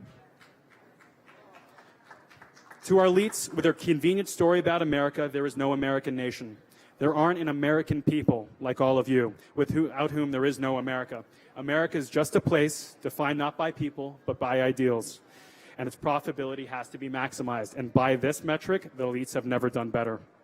In 1964, we had a guest worker immigration program. That wasn't enough for them. A year later, they made it a mass program. In the mid-1960s, we had about 500,000 illegal immigrants. We currently have about 25 million. And our elites claim it's only around 12. They would be our 7th largest state if we gave them their own. What do some of them do when they're here? Some steal cars, some drive drunk, others deal drugs, others murder, and the millions of other law-abiding ones displace American worker from the labor markets and bring down all the opportunities for the rest of us. Between the low wages and murder, you think someone would have stood up earlier. By the way, 25 million is 8 times the amount that Ronald Reagan amnestied 30 years ago. Our border is so porous that illegals from Africa and South Asia are pouring through. Why bother with a visa if you could just walk through? Why bother? California used to be Republican. We'll never win it again. I can't imagine what's going to happen if we give 25 million illegal immigrants citizenship and the right to vote. Do we want to do that, folks? No. But our elites aren't bothered by these problems. These are all the problems of the people. And according to them, America is not a nation defined by its people. It's a nation of ideas. To them, America is just another place to shop. America is a motel or a bus stop. America doesn't have citizens. The elite's responsibility is to the consumer. The elites believe that America's military doesn't exist to protect its borders. Why would they want to stop other consumers from coming in? No. They want them deployed for the benefit of the security interests of the shopping mall's owners. So who has benefited from all of this? As we've said, It's Wall Street and K Street. Exactly. Boo. The financialization of our markets and the masses of foreign workers and newly minted voters nicely dovetailed for the low interest rates, crushing savers and rewarding speculators, while taxing the middle class to fund social programs for illegals, padding the workforce even more. More exploitable illegal labor, all subsidies for the upper class. When Reagan said, if we lose freedom here, there is no place to escape to. This is the last stand on earth, he was right. There is no other place in the world with the kind of love of country and kin that we share here. From our enemies, and I do mean enemies in China, who surveil and jail their population because they're against their Communist Party, to our friends over in Europe, which has basically become a borderless cultural hotel, there is no place else for freedom to go. So where do we go from here? What is the organizing principle which serves our country, around which we can all rally? What can we believe in at this point? We must start from a standpoint of nationalism, and the solutions will become clear. When we approach all policy, we must come from a mindset of America first, with policies in service to America, a nation defined by its people. Those advocating for unchecked illegal immigration and underinvestment in our own people, are they themselves complicit in the active destruction of America? Short-term profit-seeking behavior and the hollowing out of our middle class will only continue to fractionalize and polarize our country. Our only prejudice is against evil. Our only discrimination is against those who seek to change and destroy who we are, rather than contribute to it and strengthen it. America is more than idea. It is made up of an American people who share an identity, a patriotism, and a love of country. The first Federalist paper by John Quincy Adams famously proclaimed that America should not go abroad in pursuit of monsters to destroy, and we should be the well-wisher of freedom everywhere in the world. I only wish our enemies had the same opinion as us, and other countries had the same opinion as us. We must remain ever vigilant. We must protect our people. We must protect our borders. We mustn't forget who we are, and our politicians that we elect mustn't forget who they were elected to serve. And as the great Merle Haggard sang, there are things to be done all over the world, but let's rebuild America first. Thank you. The Symposium at the Wall, sponsored by We Build the Wall, Numbers USA, Citizens of the American Republic, Black Americans for a Better Future, Angel Families, Citizens United, and Human Events. We'll return to the Symposium at the Wall after this short break.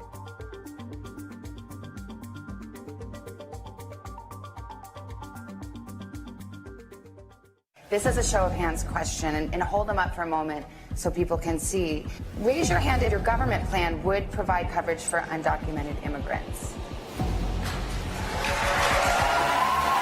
The drug cartels are controlling who crosses the border. They make a lot of money smuggling drugs. They make a lot of money smuggling people. Right. She voted twice against bills that would have provided more resources for these migrants in these facilities, and then she goes down to the facility and say they're not getting the right resources. The cartel and crime gangs across Latin America and beyond are focused on getting people and drugs to the United States.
We return to the Symposium at the Wall, Cartels, Trafficking, and Asylum. Hello, everyone. Our next speaker is someone I'm sure you all know. She has single-handedly done more for the Black community than any organization or president. She comes up on a regular basis against a lot of attack and still stays true to her message. I had the privilege of getting to work with her for a little bit, and she has been single-handedly a source of inspiration not only to myself but to many Americans. Without further ado, I would like to introduce you all to Candace Owens.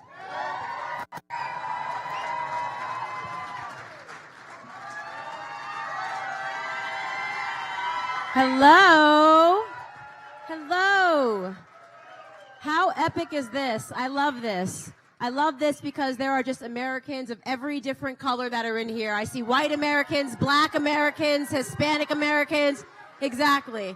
I love the United States of America. We're so blessed to be here. And I just want to thank all of you guys for coming out because this is a really important issue and one that I've been talking about a lot.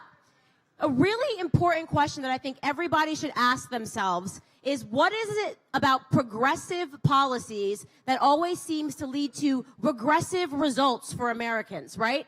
They claim that they're the party of progress. They claim that they're the party that are bringing things forward, and yet it always sends people back, especially minority Americans. We're hit first and foremost and the hardest by progressive policies.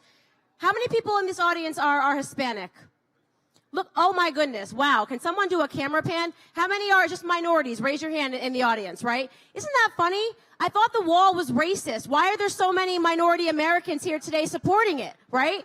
I'll answer the questions. To not have a wall is racist. Any person that is saying we should have open borders in this country should be considered racist because we know what open borders leads to. It leads to detriments to the black community and to the Hispanic American community. You know what the left never wants to talk about when they talk about Border Patrol agents? 50% of them are Hispanic Americans, north of 50%. Hardworking Hispanic Americans. So when the left says, let's abolish ICE, let's abolish Border Patrol, what they're saying is let's abolish jobs for hardworking Hispanic Americans who follow the rules and who respect this country in favor of the legal criminals that cross this border and have no respect for the process of legislation that we have built in this country. What is the second thing that they're saying when they argue for open borders? Back in 2008, under Barack Obama, there was a report that was commissioned. It was the United States Commission of Civil Rights that actually did this report. They wanted to explore illegal immigration and wanted to verify whether or not it was disproportionately hurting black Americans. They had people on the left, people on the right that were involved in this report. It was done and it was very serious. It's very thick. If you guys want to go back and read it. What they found in this report was that illegal immigration, first and foremost, hurts black Americans. Across the board, this was agreed, okay? Because when illegals come into this country, they are competing for jobs with low-wage workers, low-skilled workers, which is disproportionately black American men between the ages of 18 and 21. They said the reason for this disparity, the reason why black Americans are impacted the most is because they're at the bottom of society. And why is that? Because of liberal policies in the first place. Isn't that right? Liberal policies have destroyed minority American communities.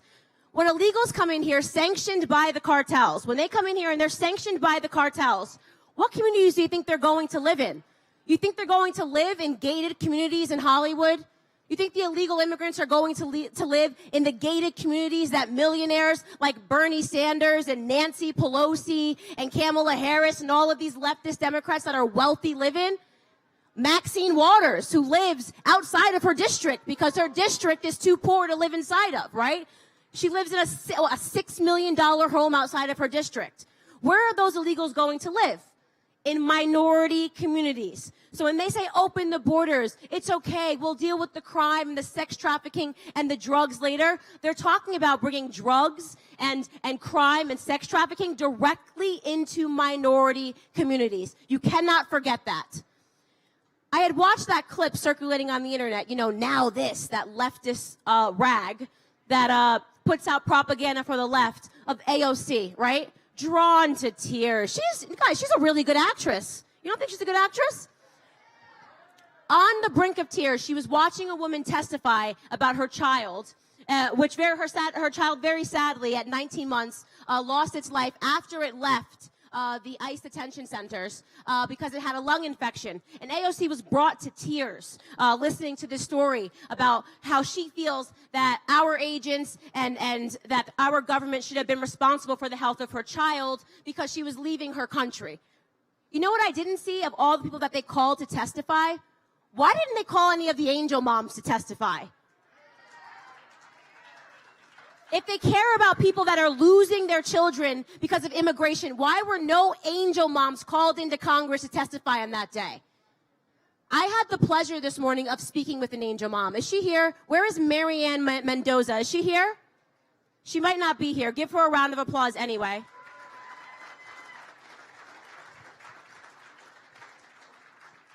And she told me the story of her son, Brandon Mendoza. And I'll tell you, it's the first Candace Owens episode show that I was brought to tears listening to her and wondering why it is that our Congress members who claim to care so much about the lives of people never seem to care about American lives. Brandon Mendoza, she told me the story of her son, ever since he was 13 years old, wanted to be a police officer. And I wanted her to take me through that. I wanted her to take me through his childhood because that matters. Hearing the spirit of what it takes when a little kid determines that he wants to defend and he wants to protect and he wants to be a law enforcement agent. These are important stories to tell because the left is making it seem like they're all monsters, right? They're dehumanizing our Leos in this country. They're dehumanizing it and making it seem like they're adults that decide, hey, I hate Hispanic Americans and I hate Black Americans, so I'm going to become a police officer or I'm going to become a border patrol agent. No, that's not the truth. Her son, at 13 years old, determined that he wanted to be a police officer because he loved his community so much.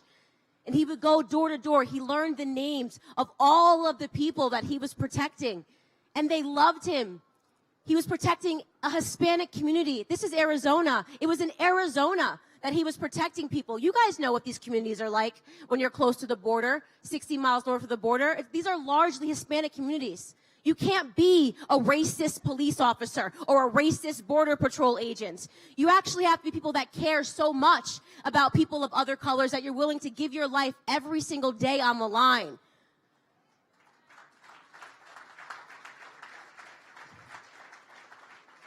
I made her take me through every second of getting that knock on the door when 2 police officers showed up and told her that there had been a bad accident. I made her take me through that wait when she told me what it was like for her as she was going to the hospital, not knowing whether or not things were okay, what condition he was in, only that there had been an accident. I made her take me through that moment when she walked into the hospital and looked to the right and saw his best friend, another police officer, on the ground, hysterically crying, and she knew in an instant. She knew in an instant that she was never going to see her son alive again. I made her take me through the next couple of days. I made her take me through the funeral procession. There she is. Stand up, Marianne. Stand up. Come up. Come here.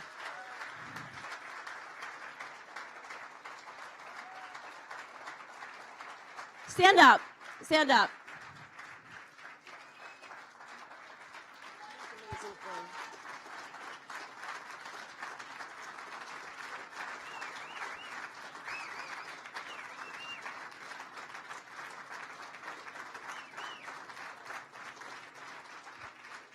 The pledge that we should be making as Americans is to keep Brandon Mendoza's legacy alive. The lives of all of the Americans who have lost their lives to illegal aliens, the accidents which should have never happened. The moment that brought me to tears is when she described her other sons coming home. Do you mind if I share this? I mean, I guess we did it on a podcast. In her kitchen, and her sons realizing they were never going to see their brother again. Just imagine that moment for your kids, realizing they're never going to see their brother again. And they just hugged each other, and they cried, and they held on that embrace for a very long time, realizing that they were never going to see him ever again. Why doesn't Alexandria Ocasio-Cortez ask about those moments? Why doesn't Rashida Tlaib, these House Democrats who have gone crazy defending people that are not our own, ask about those moments? The suffering that parents like her go through. What is happening in this country is wrong. It's absolutely horrific. We are punishing those people. We are making it pretend that his life never mattered. Worse, what they want to do is in the future, they want to make it seem like that guy was just some racist. These Border Patrol agents deserve what they have coming to them. It's okay to be violent towards police officers. I want you to talk a little bit about your son. Please do. Please do. As she said, Brandon knew at the age of 13 that he wanted to become a police officer. He had spent some time with a police officer in Chicago who talked about the importance of being a modern-day beat cop. And that's what Brandon became. And he was put in charge of an area of South Mesa that had drug dealers and had a lot of homeless people. And there were illegal aliens living in that neighborhood. But Brandon knew these were contributing members of society, and he worked side by side with them. He would check on the elderly in the area. He had their children's phone numbers so that if something was wrong, he could let their children know so that they could come. But he went to the Boys and Girls Club in the area. He mentored the children. He had bought 3 bicycles for 3 grandchildren that were being raised by their grandparents. And it was before he was killed, so the Mesa Police Department ended up getting those bikes to the children. I ended up providing Christmas for those children for the next few years because I knew that's what Brandon would have done. And so many children came up to me after his funeral and said, Mrs. Mendoza, who's going to buy us pizza and who's going to buy us ice cream? Because he would go to the park on his days off and play kickball with these children and talk to them about the importance of staying in school, staying off drugs, and staying out of gangs. And there are a lot of children in that neighborhood who told me they wanted to be police officers. They wanted to be just like my son. So I know he made a difference. And unfortunately, his life was cut short before he could make the full difference that he wanted to in our community. But thank you for helping me keep his memory alive, and thank you all.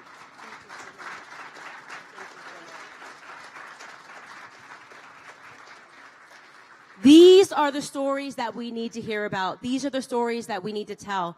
We can't rely on the mainstream media to tell them because they want to bury them. Why? Because they want to import criminals. Why? Because they want a new class of victim voters.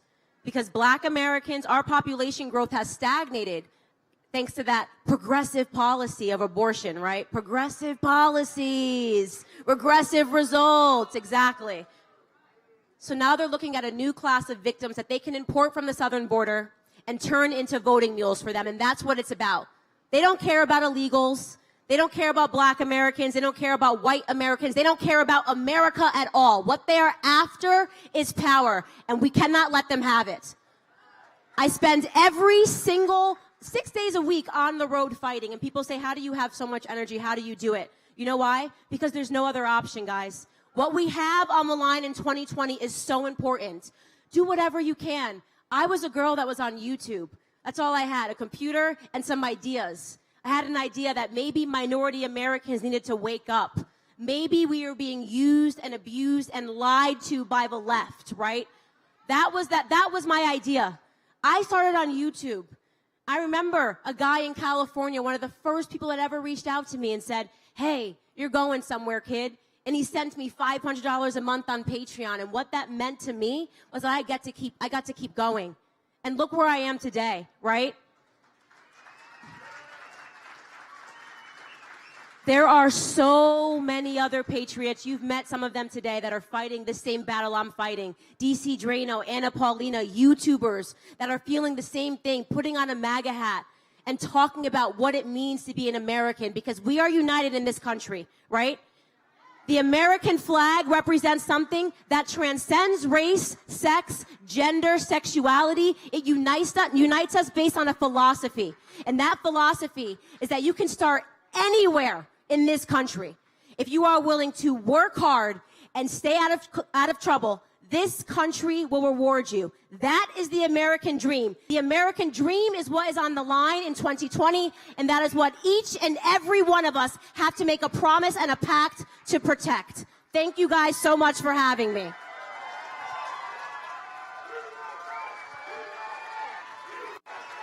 USA!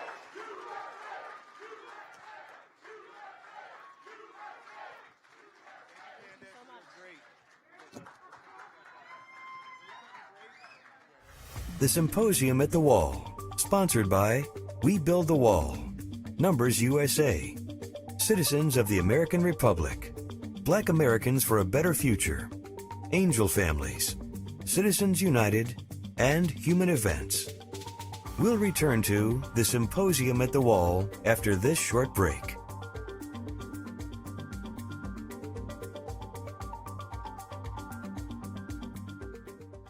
This is a show of hands question, and hold them up for a moment so people can see. Raise your hand if your government plan would provide coverage for undocumented immigrants.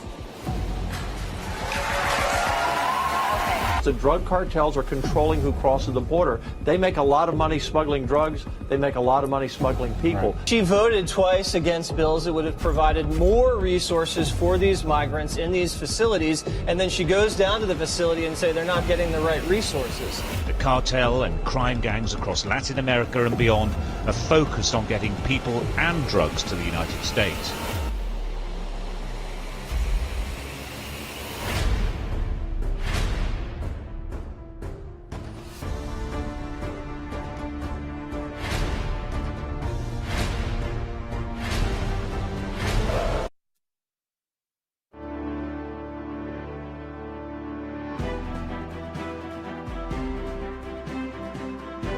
We return to the Symposium at the Wall. Cartels, Trafficking, and Asylum. Symposium at the Wall. Cartels, Trafficking, and Asylum.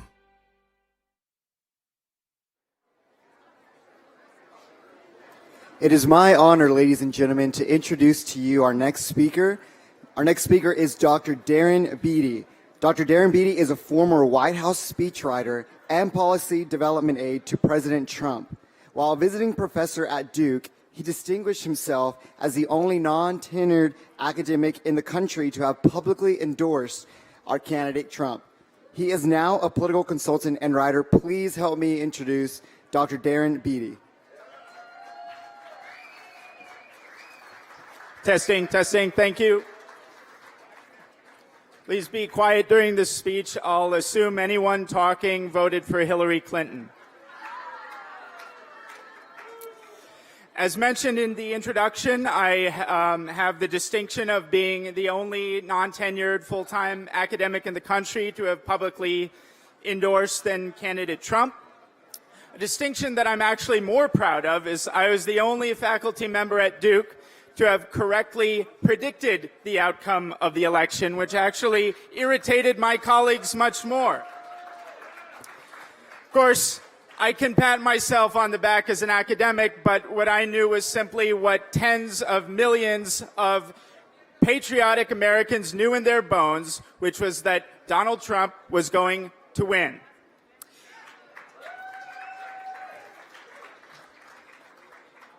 Nonetheless, it was a great pleasure to experience an overlap between my own personal political convictions and my academic position that the political categories as existed after the Cold War were obsolete.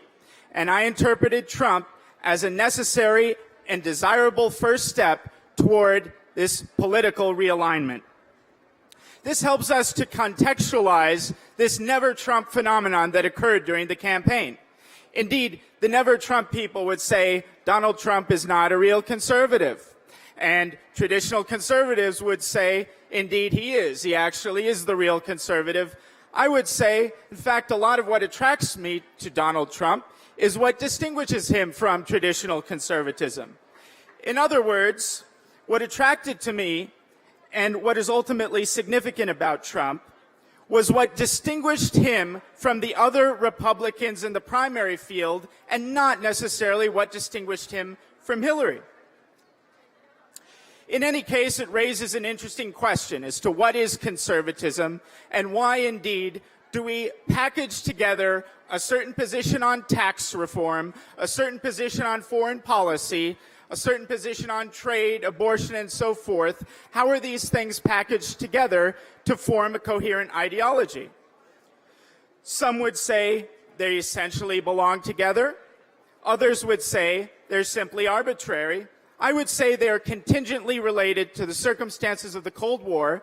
And after the Cold War, this old conservative ideology did more to obfuscate than it did to actually clarify our situation. Example, Free market is great as an opposition to a Soviet command economy. However, a free market as a broad term that encapsulates Goldman Sachs, Walmart, and the neighborhood lemonade stand is an overly broad term that does not respect necessarily and deeply important distinctions. In other words, the free market of Goldman Sachs is not the free market of the lemonade stand. And a conservative vocabulary does not appreciate that distinction, is obsolete, and deserves to die. Another feature that was not factored into the old conservative vocabulary is an uncanny symbiosis that developed between a certain virulent strain of leftist identity politics and post-war capitalist structures. Indeed, on the side of the left, they would not want to even acknowledge this because the left is animated by a psychological need to think of themselves as critiquing powerful structures, not being instruments of them.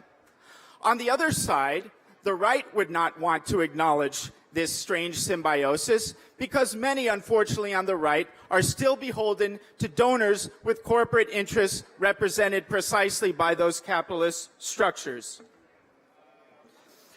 This led to a situation in which a pure populist election was possible, in which every single powerful institution in the West, the corporate media, the military-industrial complex, the establishment of the Republican Party, of the Democrat Party, even the Pope, were aligned against candidate Trump, and candidate Trump nevertheless won because he had the one institution that mattered, namely the support of the people.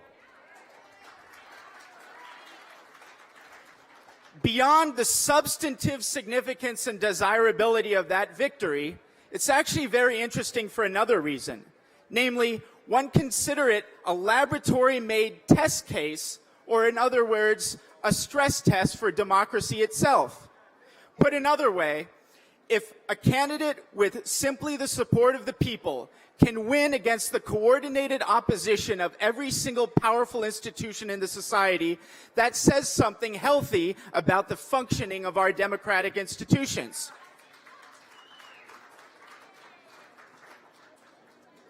And this stress test was passed.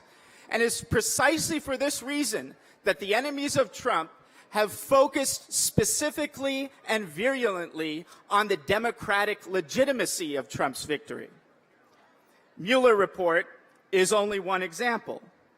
Now, surprise, surprise, it wasn't a happy ending simply after the election. All of these oppositional forces did not die after the election, and as Steve Bannon said, if you think the administrative state is going out without a fight, you're kidding yourself. And they've been fighting harder than ever, unfortunately. This has led to disappointing results that we must face. Progression on the border wall has been underwhelming, and the borders are as porous as ever. This is not only disgraceful, this is ludicrous in the precise and literal sense that it is laughable and indicates that we are becoming no longer a serious country. And as much as I'm inspired by an event such as this, which shows that the civic heart of American patriotism is still beating, and that private citizens with private money can come together and do amazing things. This is true and important. However, we should not emphasize this tremendous victory of private enterprise as an excuse for the failure of our own government institutions. After all, this failure is not necessary. Our government at one time helped us dig the Panama Canal, build the Hoover Dam, and as we've learned recently, put a man on the moon. It is inspiring how much money we have raised in this noble effort. But in another sense, it underscores the depressing fact that actually there was a different fundraiser for the wall. And much money was raised. That was called for the wall. and much money was raised. That was called Tax Day, April 15th, where we brought in trillions of dollars of revenue. And somehow we can't spare 20 billion of that, a minuscule fraction. Incidentally, ask yourself how many people in charge of this country know how many zeros there are in a trillion? Zero. We can't find 20 billion to fund the wall. After $7 trillion spent on Mideast wars since 2001, that is, for perspective, more than the collective market capitalization of Amazon, Apple, Facebook, and Google combined, plus the entirety of student loan debt, plus private credit card debt. After all of that, not $20 billion for a wall to protect our country. After $800 billion in military budget funding, not $20 billion to build a wall. I'm almost thinking a better prospect for us, maybe we can give Raytheon or Boeing the contract for the wall, and we'll have a better chance of it getting built. And so you see my point. It's not just lack of substantial progress on the wall or immigration at a time where immigration is registered in polls as a matter of highest importance amongst the electorate. It is something deeper than that, because this stress test of democracy that was passed when Trump won, which leads to a certain justified sense of optimism, if we don't implement the agenda that was run on, that leads to the prospect of a profound cynicism with respect to democracy and our democratic institutions. And I want to conclude briefly by talking about other features of this institutional failures. Another aspect of institutional failure that has not changed and is indeed exacerbated is a lack of accountability. This is evident in the fact that not a single person has been made accountable for our disastrous Mideast wars. And in fact, some people, unfortunately, even in the administration, have been awarded personnel-wise. There's been not a single person held responsible for the financial crisis of 2008. There's not a single person held to account for the opioid crisis, which continues to ravage our nation.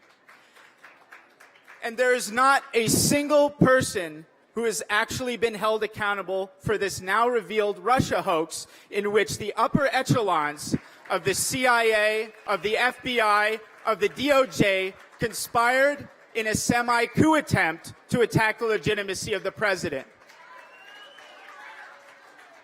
I'm not holding my breath for accountability. I think we'll see the hearings, it'll wash away just like everything else, and it's back to our regularly scheduled programming of socialism versus hamburgers.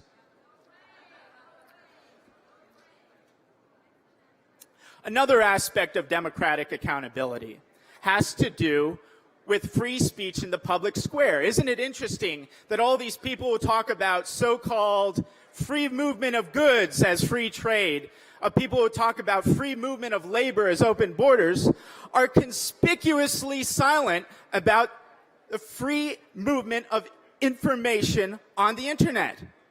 In fact, they've been vigorously opposed to it and suppressing it.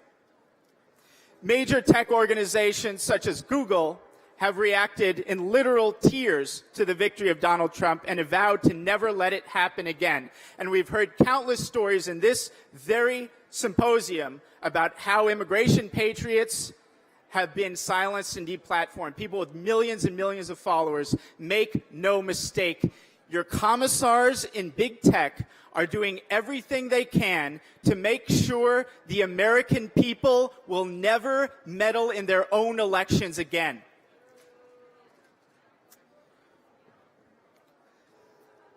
I could go on, but I conclude this portion by simply saying an obvious and lamentable fact that every single institution in the United States is either actively malicious against the American people or a scam. In a healthy system, in fact, these institutions would be very important. In a healthy system, there would be a functional deep state. which in an important way would offer continuity and stability to complement the vicissitudes of democratic populism. In fact, democratic populism is not necessarily so much a corrective to this institutional collapse of the deep state. In some ways, extreme populism is actually a symptom of this institutional failure. And this brings me to my last point, which registers a concept in the title of this talk, which is the tyranny of myopia, and is the last and perhaps most severe consequence of our institutional failures. And that is, due to our lack of a functioning institutional system, we are no longer able to undertake great long-term projects or to address seriously deep structural problems in our system in the long term. In his opening remarks, Chris Kobach said something quite profound. He pointed to the fact that this physical structure of the wall will last longer than every single living sentient being listening to my words right now in the audience.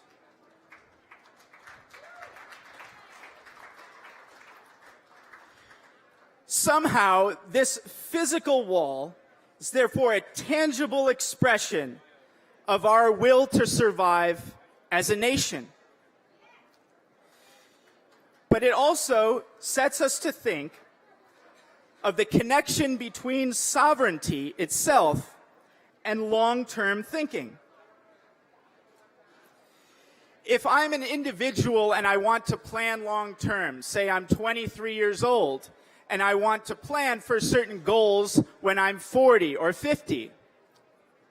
It sounds bizarre and commonsensical, but I have to be aware that I'm indeed the same person that I will be in an essential sense when I'm 40 as I am when I'm 23.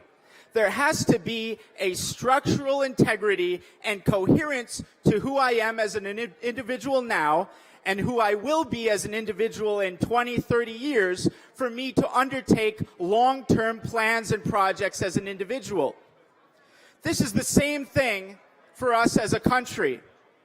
If we don't have structural integrity, if we don't have social cohesion, if we are not a unified whole as a country, we will be incapable of executing long-term plans into the future.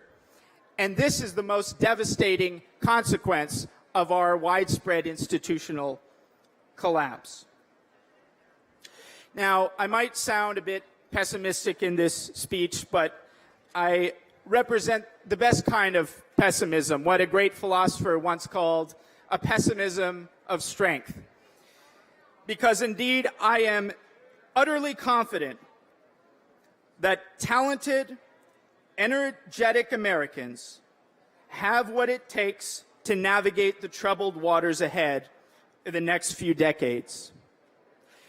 In keeping with my own prescription, I like to invoke a heuristic, and that is as follows. Imagine it is the year 2044. Imagine that America in 2044 is still a real country in a meaningful sense, and it is not a dystopian nightmare. Backwards engineer a plausible scenario leading up to that point. I'm optimistic because I do have such a scenario, which falls beyond the scope of this talk. But I will conclude with this, that whatever scenario you tell yourself leading up to that point in 2044, it must involve us being willing to boldly acknowledge the deep structural bottlenecks to progress and the institutional failure I've described. And it also requires an awareness that winning the argument is always great. Winning elections is always great. But we must always be mindful that as great and as necessary as it is to win the argument and to win the election, it is not to be considered a consolation prize for losing the country. Thank you. Mr. Donald Trump Jr. and his beautiful girlfriend, Kimberly. We're only worried about 2020 right now. We got to win because we want to keep the winning going, right? And thank you guys for being here. Brian, thank you so much for all your sacrifices doing this and showing really what capitalism's all about, right? This is private enterprise at its finest, doing it better, faster, cheaper senior advisor than anything to else. Nigel And what you Farage, guys who are doing of is course pretty led amazing. the Brexit effort. Started from a He's grassroots also effort, previously and it's just doing some wonderful things for an important issue. We need a border. We need to be able to protect ourselves, our citizens, from the drug trade. We can't have a system that encourages, essentially, mass migration, all the negatives that come with that right now. When I hear some of the human stories, the abuses, the suffering that has gone on because of this crisis, it's truly heart-wrenching, and we got to prevent that from happening. And we also actually have to take care of America first. The notion that we can't take care of the homeless problem. How about the veterans issues that I'm sure you've faced in your career since your sacrifice? You know, dealing with those things and the importance of that has to be paramount. And what you finally have now is a president who's willing to fight for Americans. That was his mandate, and that's what he's been doing. He's the first politician, maybe in history, who's taken hell for actually doing all of the things that he said he would do. Our first border wall is built, helping to secure our border against illegal immigration, crime, drugs, and human smuggling. But we can do more with your help. Be part of this growing movement to secure our border. Donate online now at www.webuildthewall.us, because every mile matters.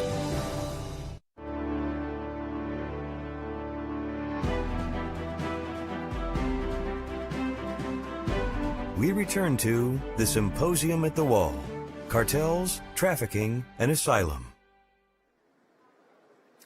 Welcome back to the Symposium at the Wall. This next speaker is one that I have been looking forward to since the beginning of the program. He is Raheem Kassam, and for those of you who don't know about Mr. Kassam, he is a gifted opinion writer and author. He's got 2 best-selling books under his belt already, No-Go Zones and Enoch Was Right. He was formerly the senior advisor to Nigel Farage, who of course led the Brexit effort in England.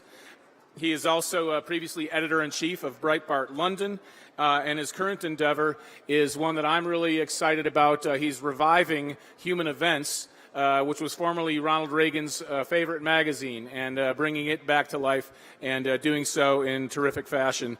Kassam has also served on the Academic Advisory Board for the Institute of Social Sciences, Economics, and Politics in Lyon, France, and he's a fellow at the Claremont Institute, and you will frequently hear him on radio and see him on TV. So without further ado, please help us welcome Raheem Kassam.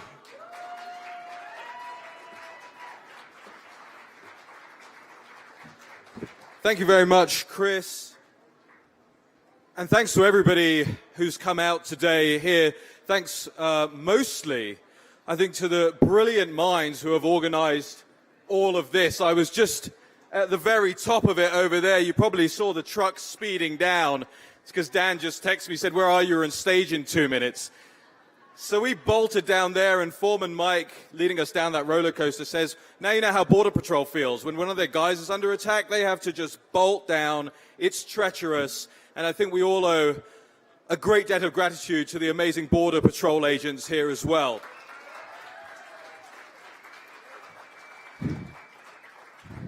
You know, being British, I always wear my blazer and I always wear my pocket square. It's a little hot, so if I pass out here, just know it was for sartorial elegance's sake. Will somebody just make sure that everybody knows that?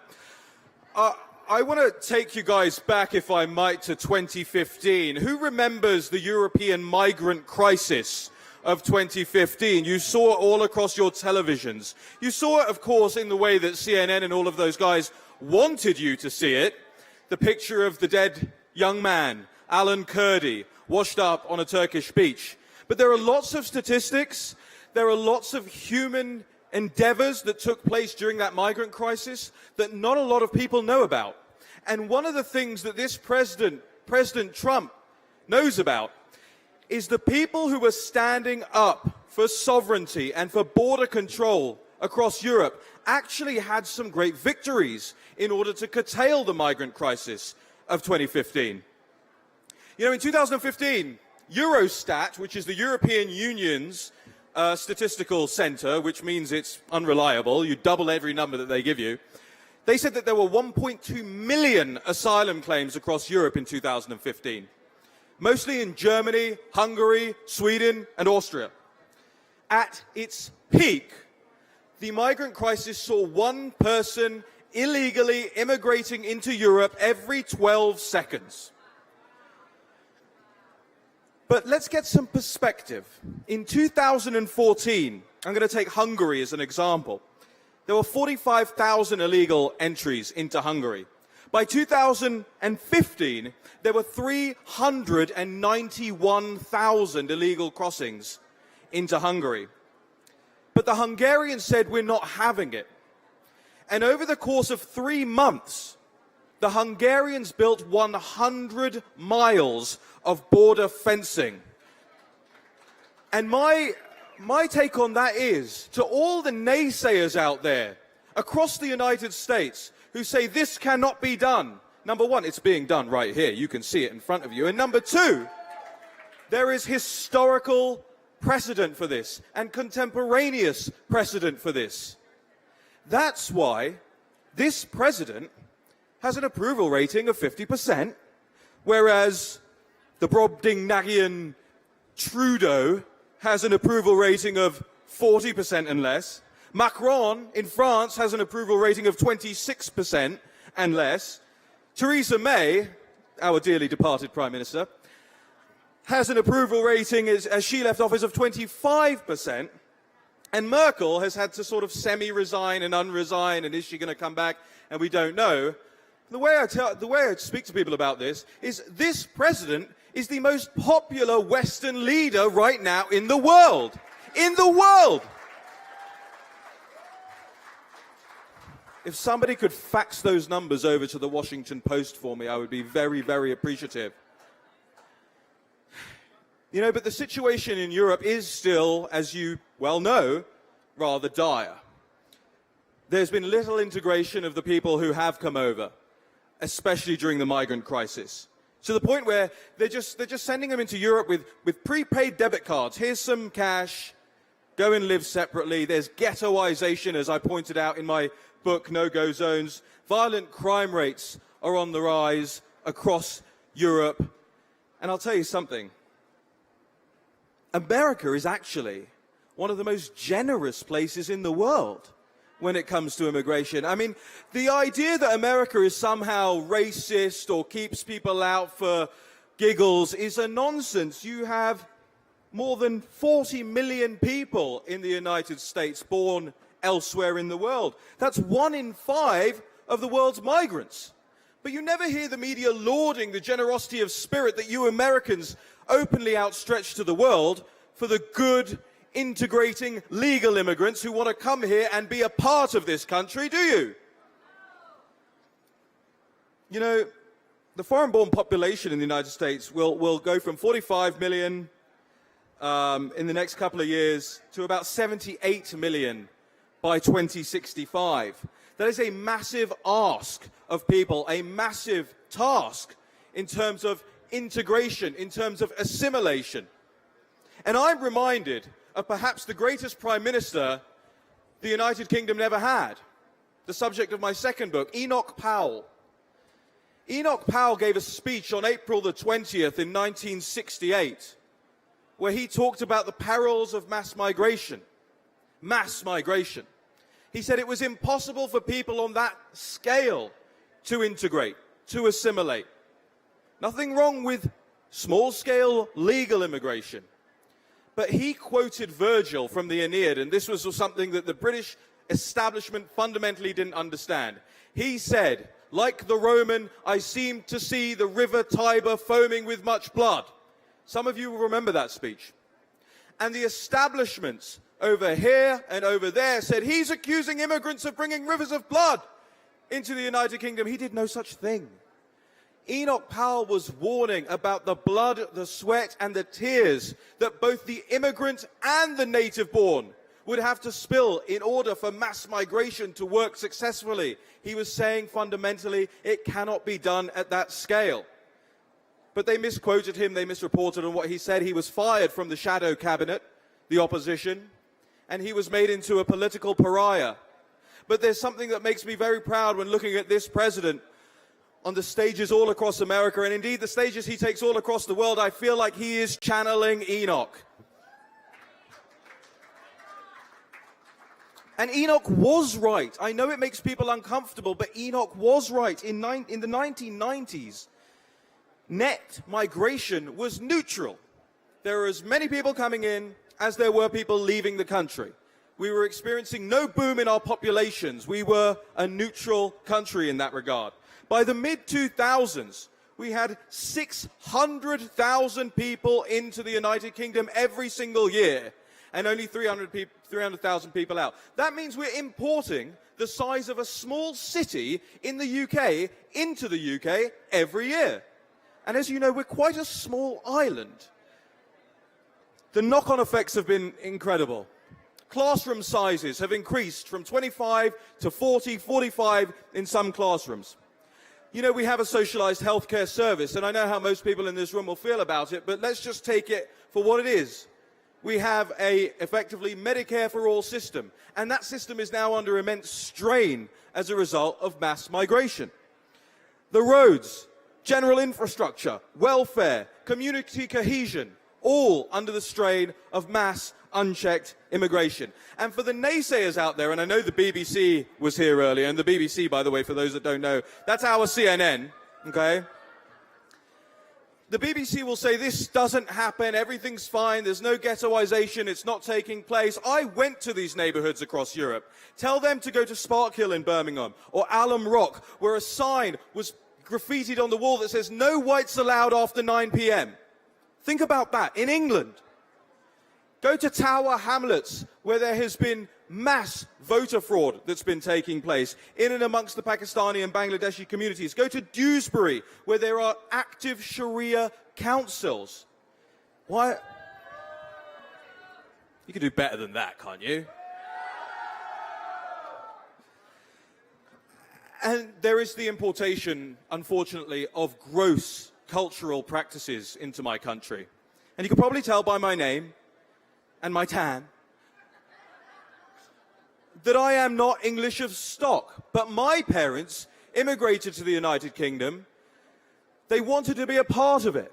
They wanted to live the British dream. And they wanted their children, my brother and I, to integrate and live that dream too. And when I see that there is a case of female genital mutilation every 100 minutes in the United Kingdom, when you hear that in one particular London borough, 1 in 5 child deaths are because of inbreeding.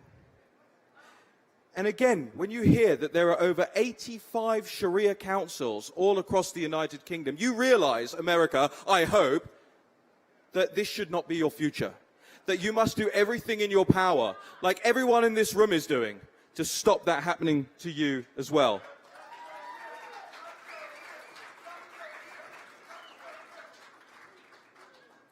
You know, we had a referendum in 2016. Some of you will remember that, for Brexit.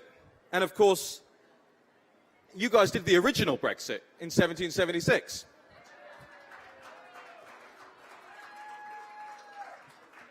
But during the Brexit referendum, we were also told this about mass migration that nobody had been told before.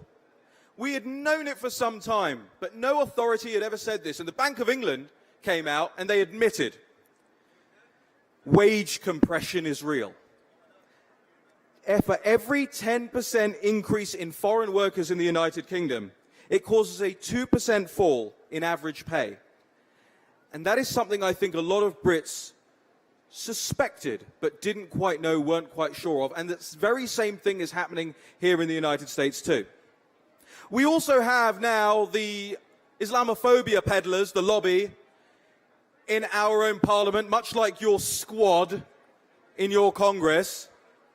How do you feel about the squad, by the way?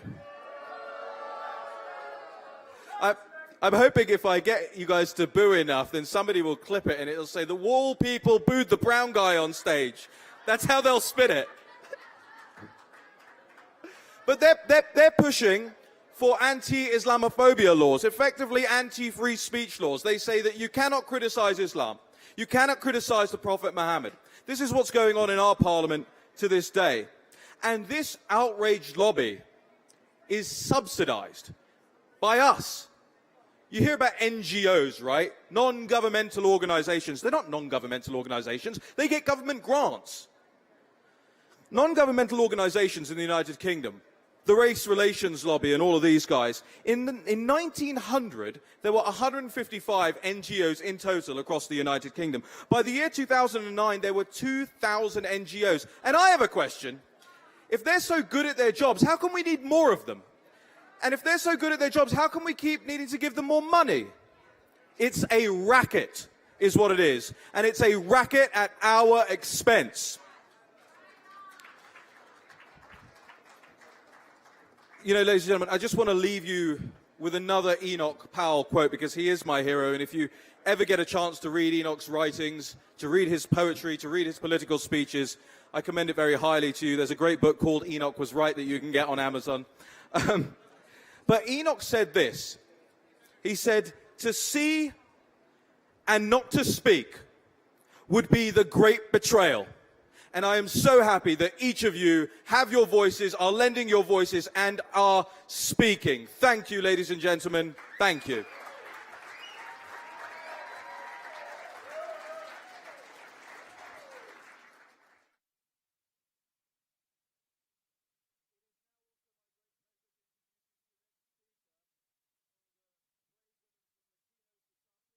For Paloma.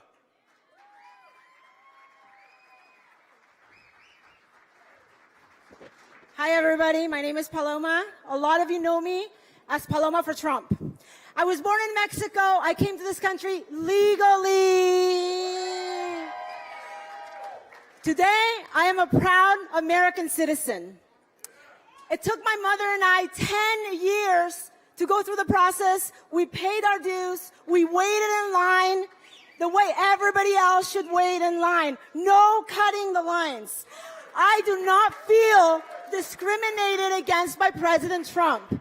Instead, I agree with him when he says that our countries are not sending their best. Some of them are bringing crime, some of them are bringing drugs, and we need to build a wall. Okay. What he said was absolutely true. It took almost 10 years for us to become American citizens. Why should anybody run across our border and not speak English, not assimilate the culture? I learned the language. I assimilated the culture. Every immigrant that comes to America should do the same. I value, I treasure, and I respect having the privilege of having become an American citizen of the greatest country in the world. I believe in justice, I believe in law and order, and I want things done legally. I love America. I will always use my voice to fight for the truth, to speak for America, to speak for American values, to protect the sovereignty, the values, and the future of the greatest country in the world. God bless all of you, and God bless America. Latinos for Trump. Latinos for Trump.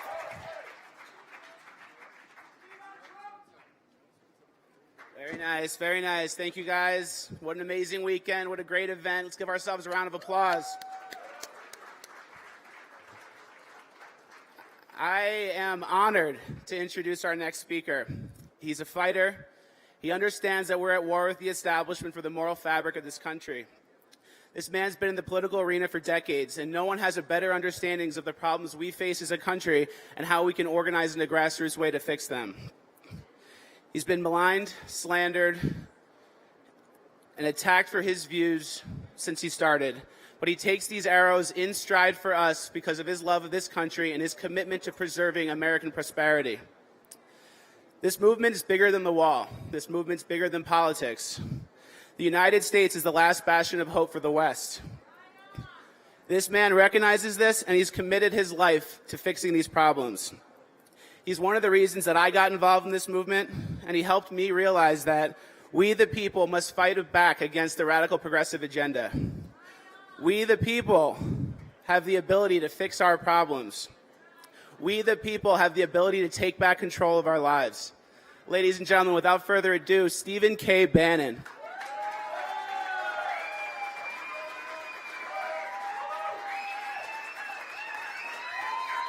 Thank you. Thank you. Come on up.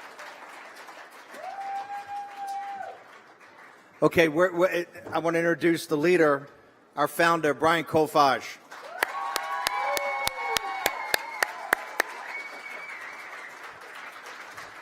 It's always tough to follow Candace Owens and Raheem Kassam, so we'll try. First off, Brian, I want to just get your thoughts over the last couple of days, having built this, been the inspiration of this. I think it was just in December. What are your thoughts about what you saw here over the last couple of days? I think it's been incredible to get everyone who's come down here, braving this heat, hearing what we all have to say, and you guys are really the tip of the spear of getting the information out there. You're the army. We need you guys to be the army out now in your cities, in your communities, getting the word out there, fighting for what you know is true, exposing the media, taking everything that you learned here this weekend and just getting it out there. It all starts right here with you. We built this wall because there's a crisis, and now it's your job to spread the word, be activists in your community. If you need to run for an office, run for an office. It could even be in your city council. We've fought a war with the city council here in the city of Summerlin Park.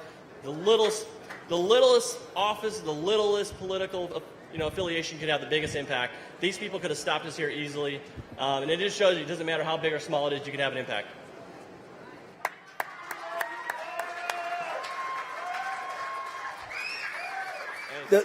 We had a wallathon out here about a month ago. The purpose of this was to bring together the thought leaders and all the issues around immigration with these great young influencers, Flacus, Fog City Midge, Amanda Head, Candace Owens, a whole raft of them, right?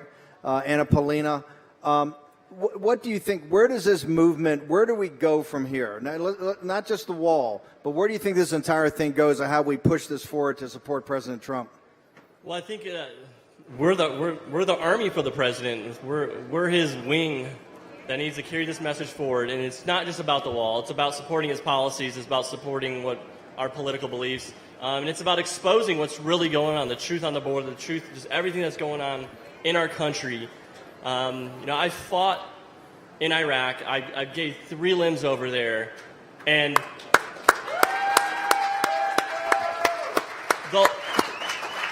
the whole reason why I started this was because a couple years ago I had children, and it really just clicked instantly when I had kids, and I realized the freedoms that we had. And I've reflected back on my times in deploying in the Middle East, and I saw how those people lived their lives. And these kids over there lived in hell, and it wasn't their fault. And I realized that all the freedoms we have here could easily be stripped away. We could lose everything we have easily. It's not hard.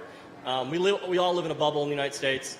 And I think we all need to realize just how fragile that bubble is. And we need to stand up and start fighting, because this is a war. This is a war for our civil liberties. It's a war for everything that so many Americans have died. Every American who have fought in World War II, Vietnam, every major war, Korean War, they died defending this freedom that we all have here today. We all inherited that freedom. I was born here. I inherited that. I didn't do anything for that freedom. This is my way to pay back to all those people who gave their lives. I'm paying it back, and I think it's all our jobs. We all inherited this freedom. We need to do everything to preserve it for future generations. Since the organization built this and the reception in the community about how it's cut crime, talk to the group about how many different people, how many different entities, how many different communities have approached us to build walls for them. Our email has been blowing up since this walls went up. There's been actual cities and towns who feel they've been neglected by basically Congress and Democrats. They want us to build them walls now, these cities that are on the border. entire cities. You know, the city of Southern Park says, no one wants the wall. This wall's a disgrace. Well, we have cities and mayors who've already voted unanimously, mayors and city councilmen, to allow us to build a wall around their entire city on the border. Hispanic American communities.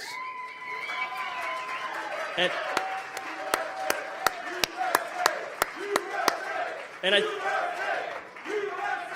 I think going forward, one of the big things we've learned is this is a joint path. This is a parallel path with President Trump, that the government has these big sectors and sections of walls that are 100 miles long they want to build.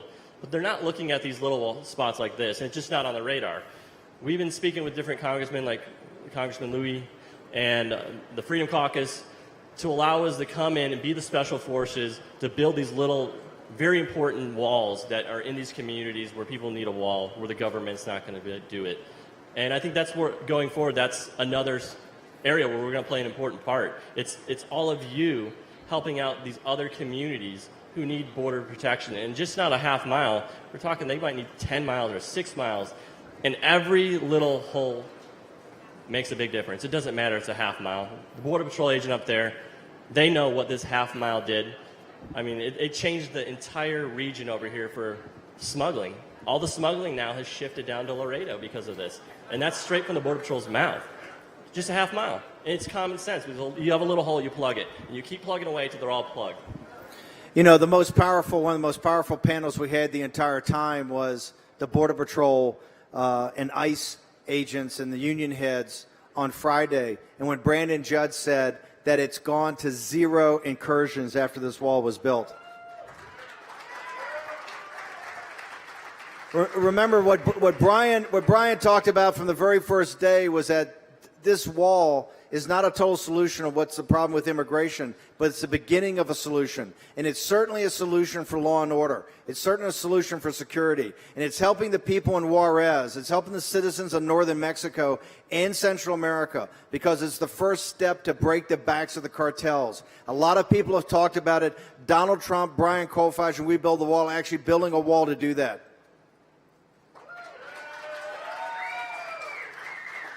Now, we could have never have had this conference. Remember, the purpose of this conference was to bring the biggest thought leaders in the country around these complex issues of cartels, trafficking, immigration, and also the building of the wall and national security. You saw a whole raft of speakers. In addition, we brought 30 to 35 of the young influencers, some of the most powerful voices in the conservative movement, because it's very important, I think, to merge these kind of young people who know how to reach mass audiences, who can go beyond television, beyond newspapers, and merge that with the content that we had. And Brian and I talked over the last couple of days. We're thinking of one of the things that We Build the Wall will do is start to sponsor. We need to get these conferences throughout the country. We wanted to start first here because it was with you people that we built the first part of the wall, right here at mile marker 1. If it had not been for the people of Sunland Park, if it had not been for the citizens of El Paso and their cooperation, this would have never gotten done. And this will stand as a monument to you and everything that you accomplished in securing the border of the United States of America.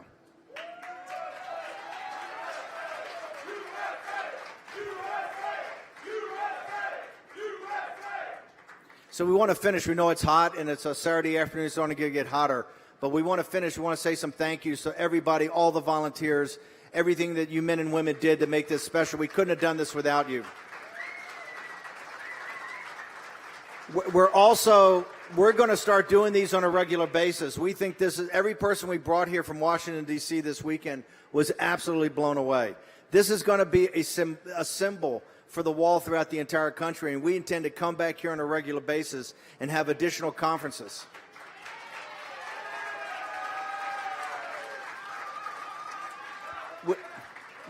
What we really are, any of the senior, the chairman or any of the senior members of the local GOP here, we have something that we want to give you guys. If the senior leaders can come up to the podium.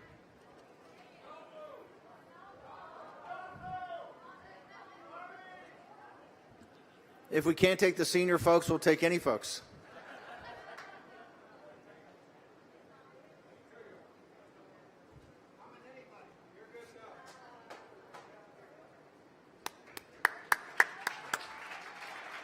couldn't have pulled this event off without the help of the El Paso GOP.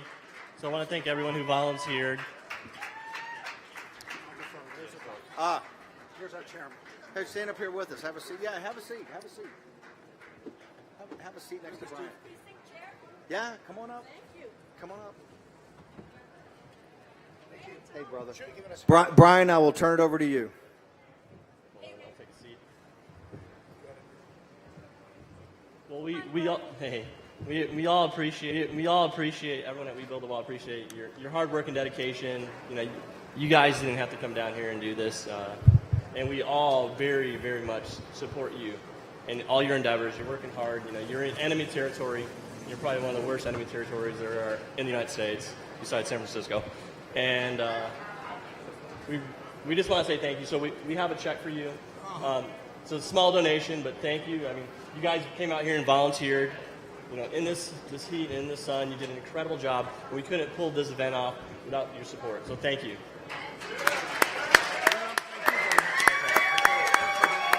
Thank you. We want to thank the leadership of the organization that puts together. We want to include all the individuals that participate. We start naming names and we miss somebody. But again, thank you very much for what you're doing. Thank you also, and we appreciate it, and we hope to see you here many times in the future. Thank you. Thank you. Stay right there. Okay, the last thank we want to do, remember 1 year from today, it's going to be in the summer of 2020. It's going to be the run-up to the 2020 campaign, and trust me, it's going to be 10 times harder than 2016, okay? So everybody's going to have to turn to. Everybody's got to put their shoulder to the wheel. If you want to change your congressman, if you want to change the permanent political class in Washington, D.C., if you want to support President Trump, you're going to have to put your shoulder to the wheel. We got 1 year until the run-up, and so we're going to be back here often to support you guys. Yeah, I want to say one more thing. And this entire GoFundMe was started just on like a simple idea, no thought really at all. And I just thought maybe I could make an impact and have a change. And I think it shows you that if you think you can't have an impact, you can 100% have an impact. It just takes one person to stand up to have that change. And in your communities, if you're, you know, it might not be very, you might not be good to speak out for Trump, or a lot of people might feel they were going to be attacked. You just have to stand up for what you believe in and not be bullied or not be pushed around. Just stand up, because that's what it's going to take. Once you stand up, other people are going to see you stand up, and then it spreads. It's how it works. So just stand up and fight. Remember, Hillary Clinton did us the greatest favor of all. She gave us a great name, the deplorables. You're all deplorables.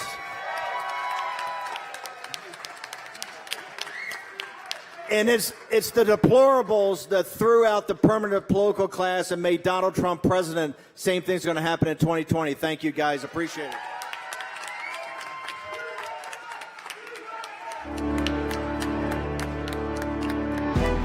The Symposium at the Wall, brought to you by WeBuildTheWall.us. Please donate, because every mile matters.